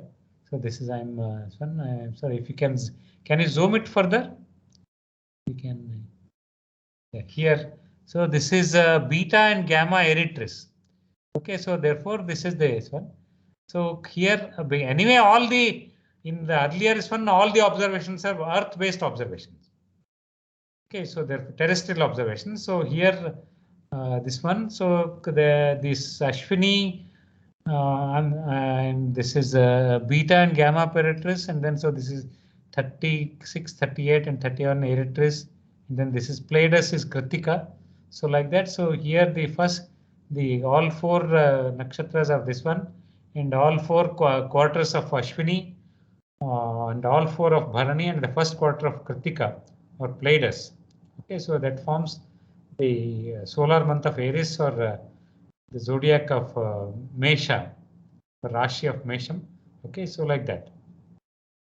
Okay, and here, so therefore here, as you can see, this is the zodiac sign which is given in this yellow one, and this is constellation which is given in the English name. So it is given in this Indian name is given here. Okay, Ashwini, Bharani, Kritika, Rohini, and also it is Indian name is given here. In this annulus, the English name is given in this one, so there is a slight mismatch in the color. So it should have been this color. So this one, so there is a slight the constellation English name, and then this is Raksha Nakshatra. That is this one. That is a plant. The plant's Sanskrit name followed by its botanical name, and the corresponding. Okay, so they are mentioned here in the outer circle. Okay, so like this, it is okay.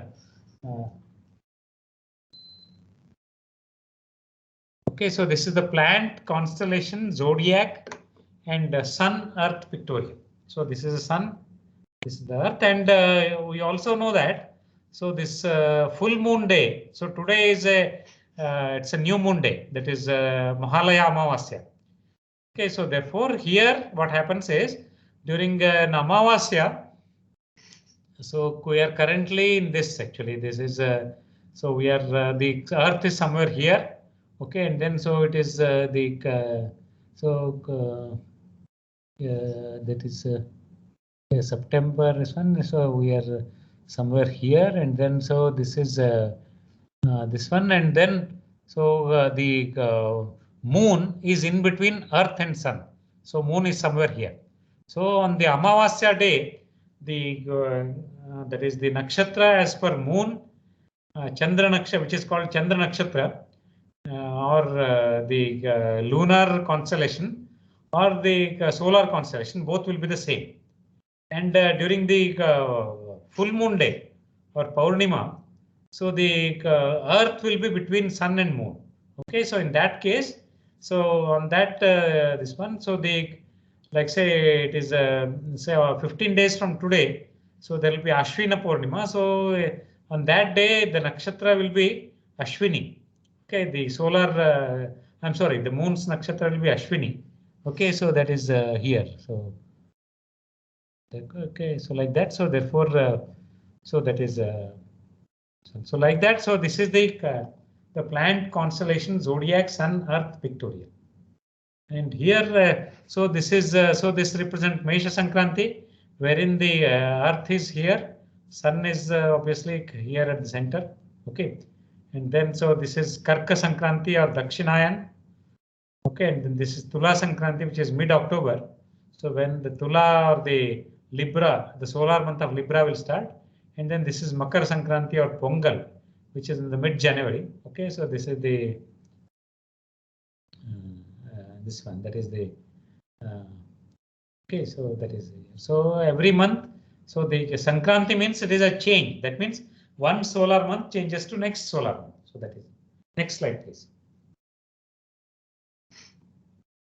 And here, so these 27 vegetation. So they are mentioned here.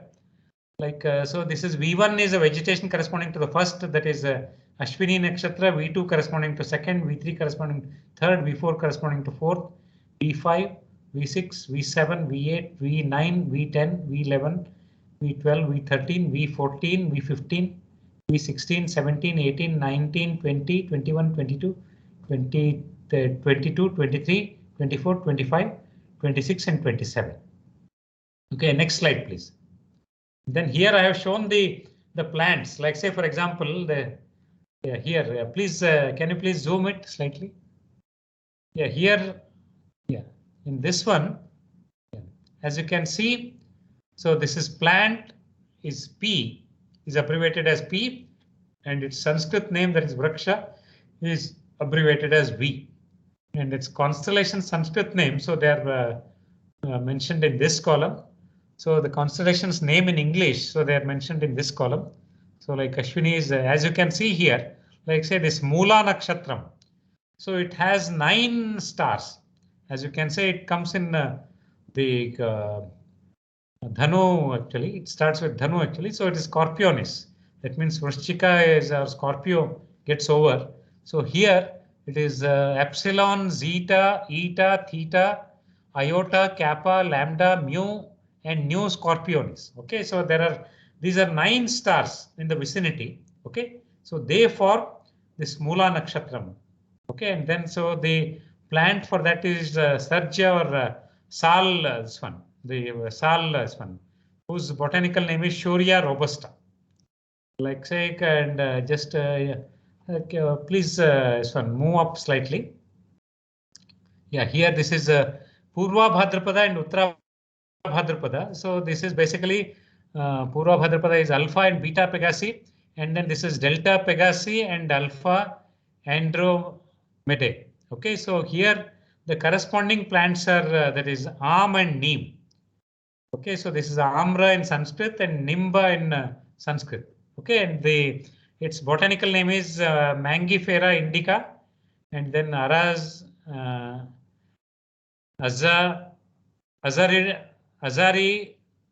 Azadirachta indica. Okay, so these are this one. So like that, so now let me explain you one interesting thing. Next slide, please. Like here, so this is a pictorial of a person, plant, precipitation, and constellation. Like say this is a person. Let us represent this him or her as V1 or P1, who is walking on earth or on an elevated floor or a depressed floor. Okay, so that is he or she will have a maximum height of say 2.6 meters. So which I have expressed in terms of kilometers as 2.6 into 10 to the power minus 3, 8.5 feet or so. The tallest person was 8.5 feet, or is 8.5 feet now, even if it is there. And then so this is V1 or P1.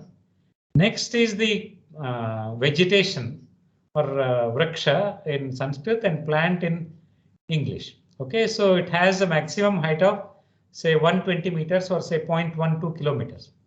Okay, and so we know that up to tree line, so nearly up to say 4,000 meters above the mean sea level.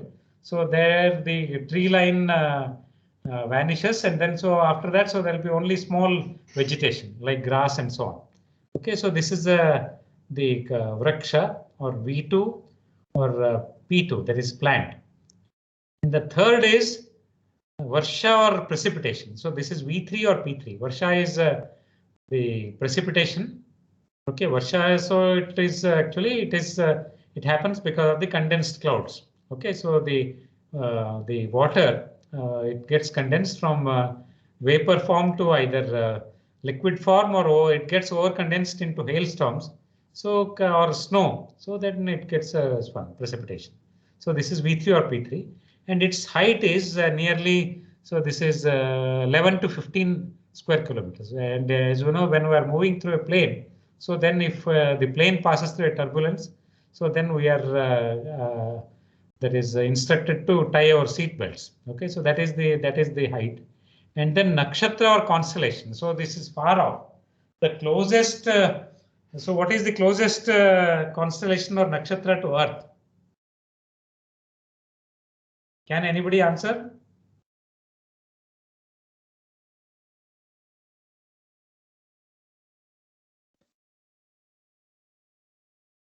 Sir, can you repeat the question? What is the star which is closest to Earth? What is the name of the star which is closest to the Earth?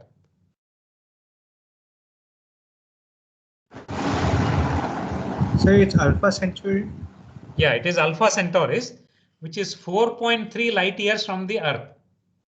That means the light ray coming from Alpha Centaurus, it will take 4.3 years to reach Earth. Okay, so that means the the light speed is 3 lakh kilometers per second. So that you multiply by the number of seconds in 4.3 years. Okay, so that is this one. So therefore here I have shown this with a this one. So it is a break line, and then I have shown it this one. So here somewhere far off the nakshatra or constellation will be there. It can be either single star or it can be up to a group of 9 stars in the vicinity, like just like Mula nakshatra. So now here, see a person who is walking on Earth or an elevated or a depressed floor near the Earth actually. So he is linked to a plant through this Narad Puran. Both of them are linked to, that is Varsha or precipitation. Okay, which is this one, that is the precipitation constellation. That is 108 of them are there. Okay, and all 3 are linked to the constellation. So there are 27 constellation or 27 nakshatras. So like say, so here there are 4 triangles formed. So the first triangle is T1, whose vertices are V1, V2, N1. So that is Vyakti, Vraksha, and then Nakshatra. This is the first triangle. So the potential benefits are voluntary afforestation, because here a person is linked with a plant which is rooted on Earth or which is rooted in a this one. It is in a pot on Earth, and both of them are linked to a nakshatra or constellation. That means a group of stars. So this is a triangle, and triangle is the most effective one. Like say, for example, to give my own this one. See, like my that is a birth star is Magha, which is the 10th one, which is Regulus in English, and then so the corresponding plant is the banyan tree. So whenever I see a banyan tree, I feel very happy, and then so therefore, so that means it will remove my stress. Okay, so like that. So therefore, the so I that is I can never forget about thinking of this one. That is killing or removing the plant. So I try to plant as many, that is banyan trees, as possible, of course, without damaging the buildings or whatever it is. Okay, so like that. So that is the benefit of this triangle T1. Formed by 3 vertices, that is V1, V2, V3, V1, V2, N1.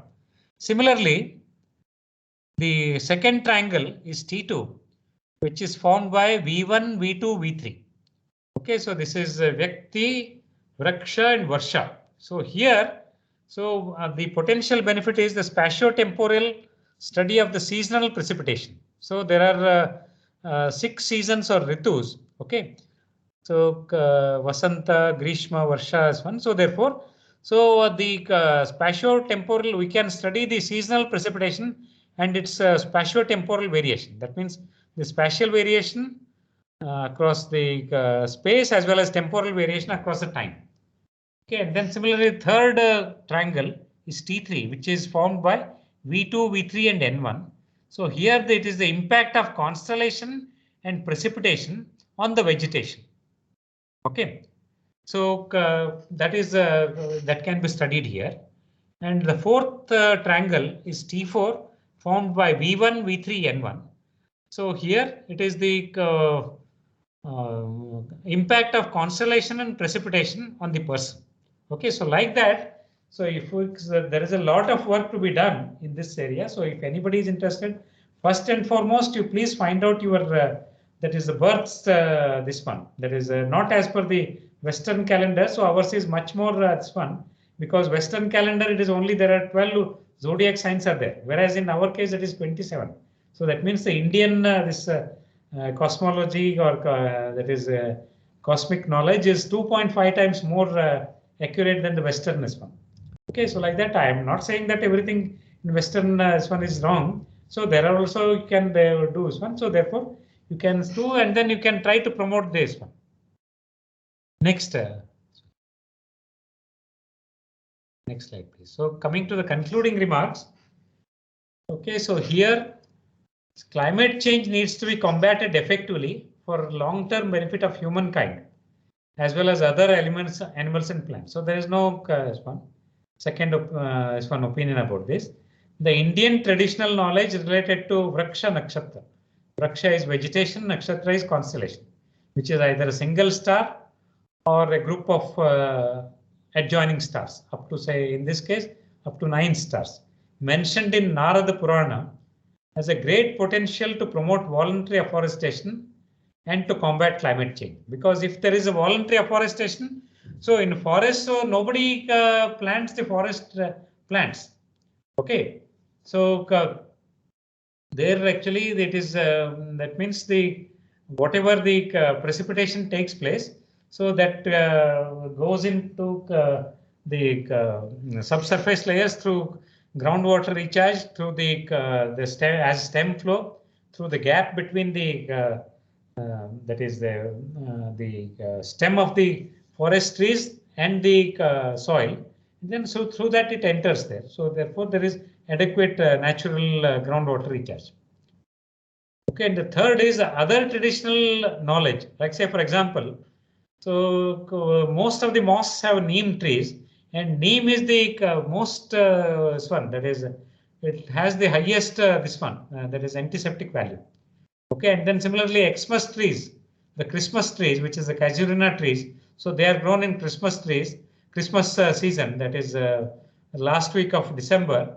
Okay, and then so in the northern hemisphere, even though it is the peak of winter, so during that time also these casuarina trees are grown. So it represents that means the importance given to that is growing plants or trees or vegetation. Similarly, the banyan and peepal trees are grown in Hindu and Buddhist temples, and these are called they belong to ficus family. So they release oxygen even in the night time to a lesser extent. Of course, in addition, daytime they definitely release oxygen. Okay, due to the due to photosynthesis, and in the night time also they release some maybe reduced amount of oxygen.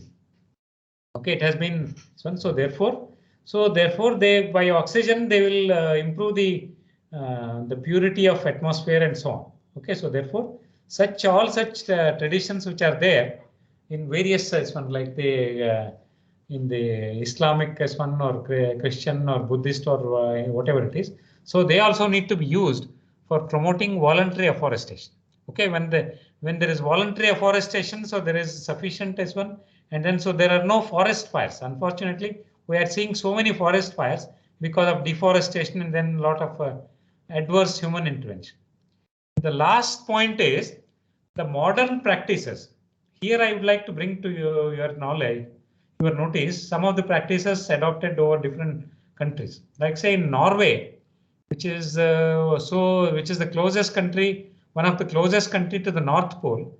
The school children are taught, even small children are taught to that is care for vegetation, even under cold climate.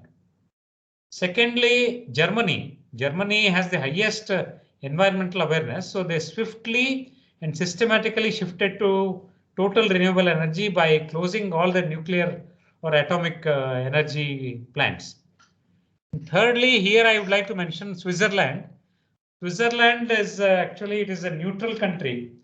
And so Swiss army is supposed to be, it is one of the strongest army, and it has not fought a war for more than 200 years. And the Swiss army is trained in bicycles. Okay, so their physical fitness is excellent. Okay, so therefore that Switzerland.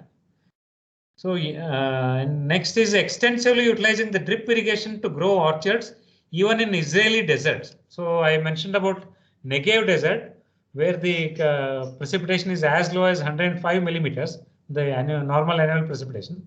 So they're also using the drip irrigation, and there is knowing the value of that means extracting the value of every raindrop. Okay, so therefore in the Israeli desert, so orchards are grown. That means fruit bearing plants, and then so fruits are exported. Okay, so that is in the Mediterranean, Israel. And then lastly in Singapore, you know that vehicular pollution is a major cause of this one, that is air quality degradation. So in Singapore, so if somebody wants to buy a new vehicle, so that person has to give an undertaking as to why he or she needs a new vehicle. And in addition to that, he or she needs to give an undertaking as to what he or she is going to do with his existing vehicle. And then so that undertaking, that record he or she needs to give to the policy makers or the government authorities, as well as to the financial authorities who have sanctioned the loan for this person. Okay, so therefore, so collectively using the banks as well as the government officials, so it is done. And so if somebody violates that, so then he or she is heavily penalized with a lot of punishment and so on. So therefore, basically they have freezed the entire, that is this one, that is a vehicular population in the Singapore roads. It is a city country. And so imagine, so in most of our Indian cities, so there is a huge traffic problem as well as a vehicular pollution problem. That is because we have absolutely no this one regulation to this one. So these are some of the practices. So such practices also needs to be adopted. Okay, so that we can mention. So these are some of the references. Okay, if anybody has any questions, I would like to take them.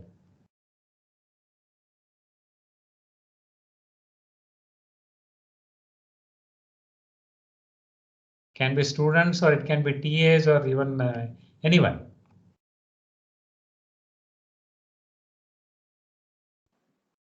Hello, sir. Am I audible? Sir, Where did the dam construction idea come from? So this dam construction idea, it has come in all days one. So like the oldest dam. So that is I don't know. Is it? It is definitely one of the oldest. That is the Grand Anicut. Okay, so it was 2000 years back. So basically, see, the thing is, if we are able to retain this storm water or rainwater, then we can ensure we can increase the retention time, and thereby it will increase the infiltration, the natural infiltration into the ground. Okay, so therefore the artificial that means groundwater recharge can be improved. Okay, so once it is done, so what happens is this water which has been whose residence time has been increased because of the construction of a dam, it is basically the human as well. So like we keep on thinking. So then whose brain it came, so you never know. The thing is that's why even if you see the Bhavan's journal, okay, so there is a one it is said that they quote one Rigveda shloka which says Ano Bhadra Kratavo Yantu Vishwata. That means let noble thoughts come from all possible directions. Okay, so that is so this is a dam construction idea. So I don't exactly know when it started, but see, the thing is, so there are a few examples of very old dams, and the one in our country is the Grand Anicut, and then I also read some vaguely remember, so that is in Israel or somewhere also.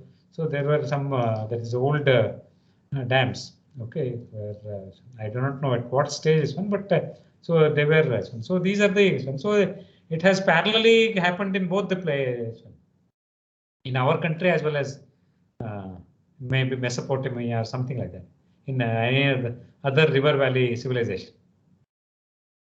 Any other questions?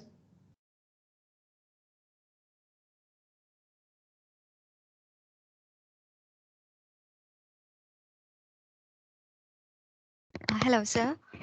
Okay. Sir, I had this doubt. So, in that Kala Chakra, with movement of Earth and Sun, we also looked into the plants, right?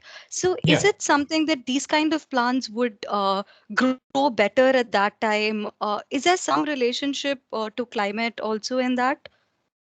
Yeah, it is actually, it is a matter of research actually. It is a subject of research. Okay, so but see, thing is, the general principle we know, more the vegetation, okay, more will be the that is the carbon absorbing capacity.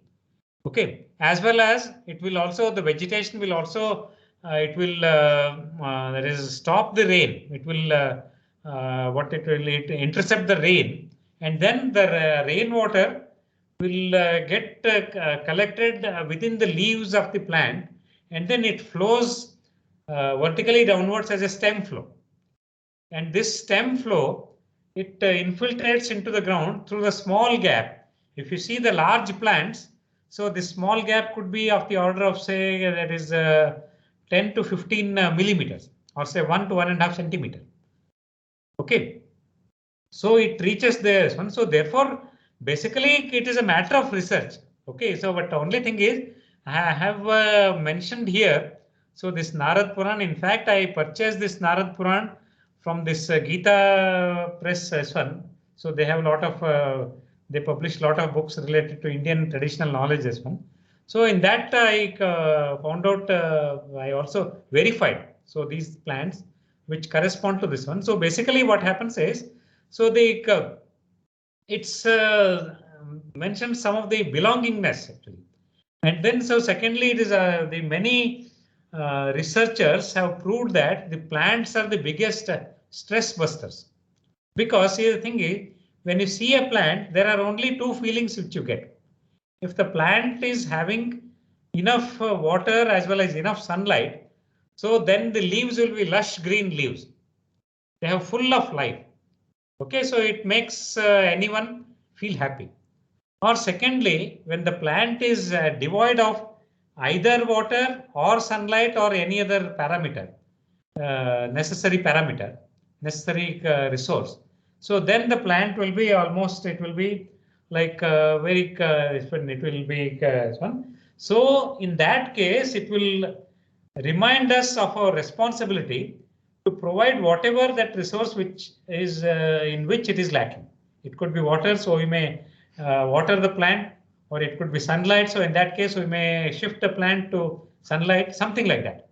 So therefore, it will make us responsible. Okay, so therefore, and eventually the plants, what they do is during daytime, they undertake photosynthesis. That means 6 CO2 plus 6 H2O is C6H12O6, which is glucose, plus 6 O2. So oxygen is released. 6 molecules of oxygen are released. So therefore, when the oxygen is released, it will make it pure, and then so which can be used for metabolic activity like breathing and other activity by human beings as well as others. So therefore, so the but the actual matter of relationship, like say for example, so that means the relation between this that is the Magha or Regulus constellation and this banyan tree or the Vatavriksha. Okay, so that is actually a matter of research actually. So there is a it needs a one disciplinary research which involves, that is botanists, which involves, that is astro cosmologists or astrologists or astro scientists, and which involves other one also. Like say for example, wherever there is a huge, there are large these people trees are there, like say one near the IIST Shipur, or there are many. There is another one near the this one. There is Bangalore, Mysore. This one. There is a third. This one. That is in the Gaya. This one. That is near the Bodhi Vriksha and all. So like that. So there are this one. So site-specific research can be this one. So therefore, it is a matter of research. Thank you, sir. So yes, sir, I found it really interesting. In fact, so as you were saying that even my birth star is Maga, and I have also kind of felt around a banyan tree, kind of very happy, but I didn't know that reason. So when this was given, I was kind of very excited to listen to this. I just wanted to share this experience also. Yeah, definitely. So what we all need to, this one is, I encourage all of you to please know your that is birth star, that is Janma Nakshatram, and then the corresponding plant. Okay, so that plant you can, there are many, this one, it is also available in internet. So this is Vraksha Nakshatra. If you type this one, you will get this one. So you will, or even in our own, in IIT Kharagpur, if at all, I do not know, whenever you get a chance to return back to the campus, so that time you can see our, there is a biodiversity plant. So in that, all these plants are also planted there. Okay, you can see them, and so you can plant them. So whenever it becomes bigger, so you may not have enough space. So in that case, you can get another sapling of the same plant and then shift this to a neighboring garden or whatever it is. Okay, so that way we can ensure, that is, we can be a part of this voluntary afforestation. So basically, it is environmentally aware citizens. We can become like that. Any other questions?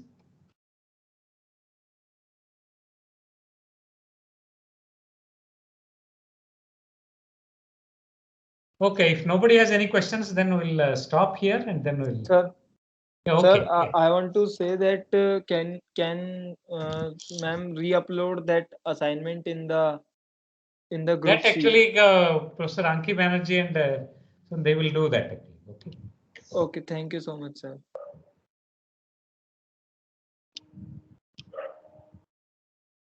Any other questions?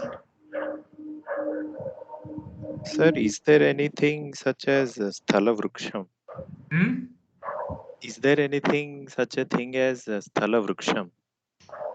Tala Vriksha. No, sir, Sthala Vruksham. Sthala Vriksha. No, it all depends on this one. That is the this one. No, like say that is the deciduous forest and all. So thing is, so certain plants they need a certain favorable environment. Okay, in terms of that one. So therefore, you can if it is there's one you can grow it. So that is fine. But otherwise, so it may be difficult. Like say, for example, that is, it may be difficult to grow a plant in a that is in a location where the soil and then these properties, so they are maybe, but still, so the thing is, you can definitely, so these days with a lot of these artificial this one, the resources available, okay, we can definitely do that in a pot, and then once it becomes bigger, so it can be shifted to the appropriate location.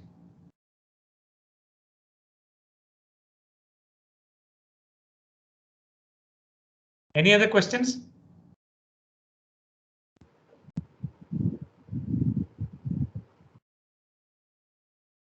Professor Desai. Okay, then we'll close this one today. Thank you, Professor Desai, for the wonderful lectures. I think the students have got a very good idea about the many ways and the depth to which its study can be done, particularly the relation of the Vriksha Nakshatra, as you have explained it, as well as the water harvesting techniques and our the value that we should put to our traditional sense of water harvesting, as well as the traditional methods and sensibilities that we had inherent in our systems. So thank you very much. And I would also request the students, if they have specific questions, then to mail the queries to you, So our research scholars can help in by collating the questions and forwarding it to you. If the students have some questions which they have not asked to you directly. And regarding the submissions, so the submission timeline has already been extended till 10th of October, and you have to submit by 10 p.m. And if, I mean, the students who are having problems because of their name not being included in the list, it is being done and it will be sorted out very soon. So it is good that you notified us. We are taking care of the issue. Okay, so I will be requesting your leave, Professor Desai, and thank you again for your kind lecture. Swagatam. Okay. Thank you, sir. Okay. Swagatam. Thank you, sir. Swagatam. Welcome. Thank you, sir. Welcome. Swagatam.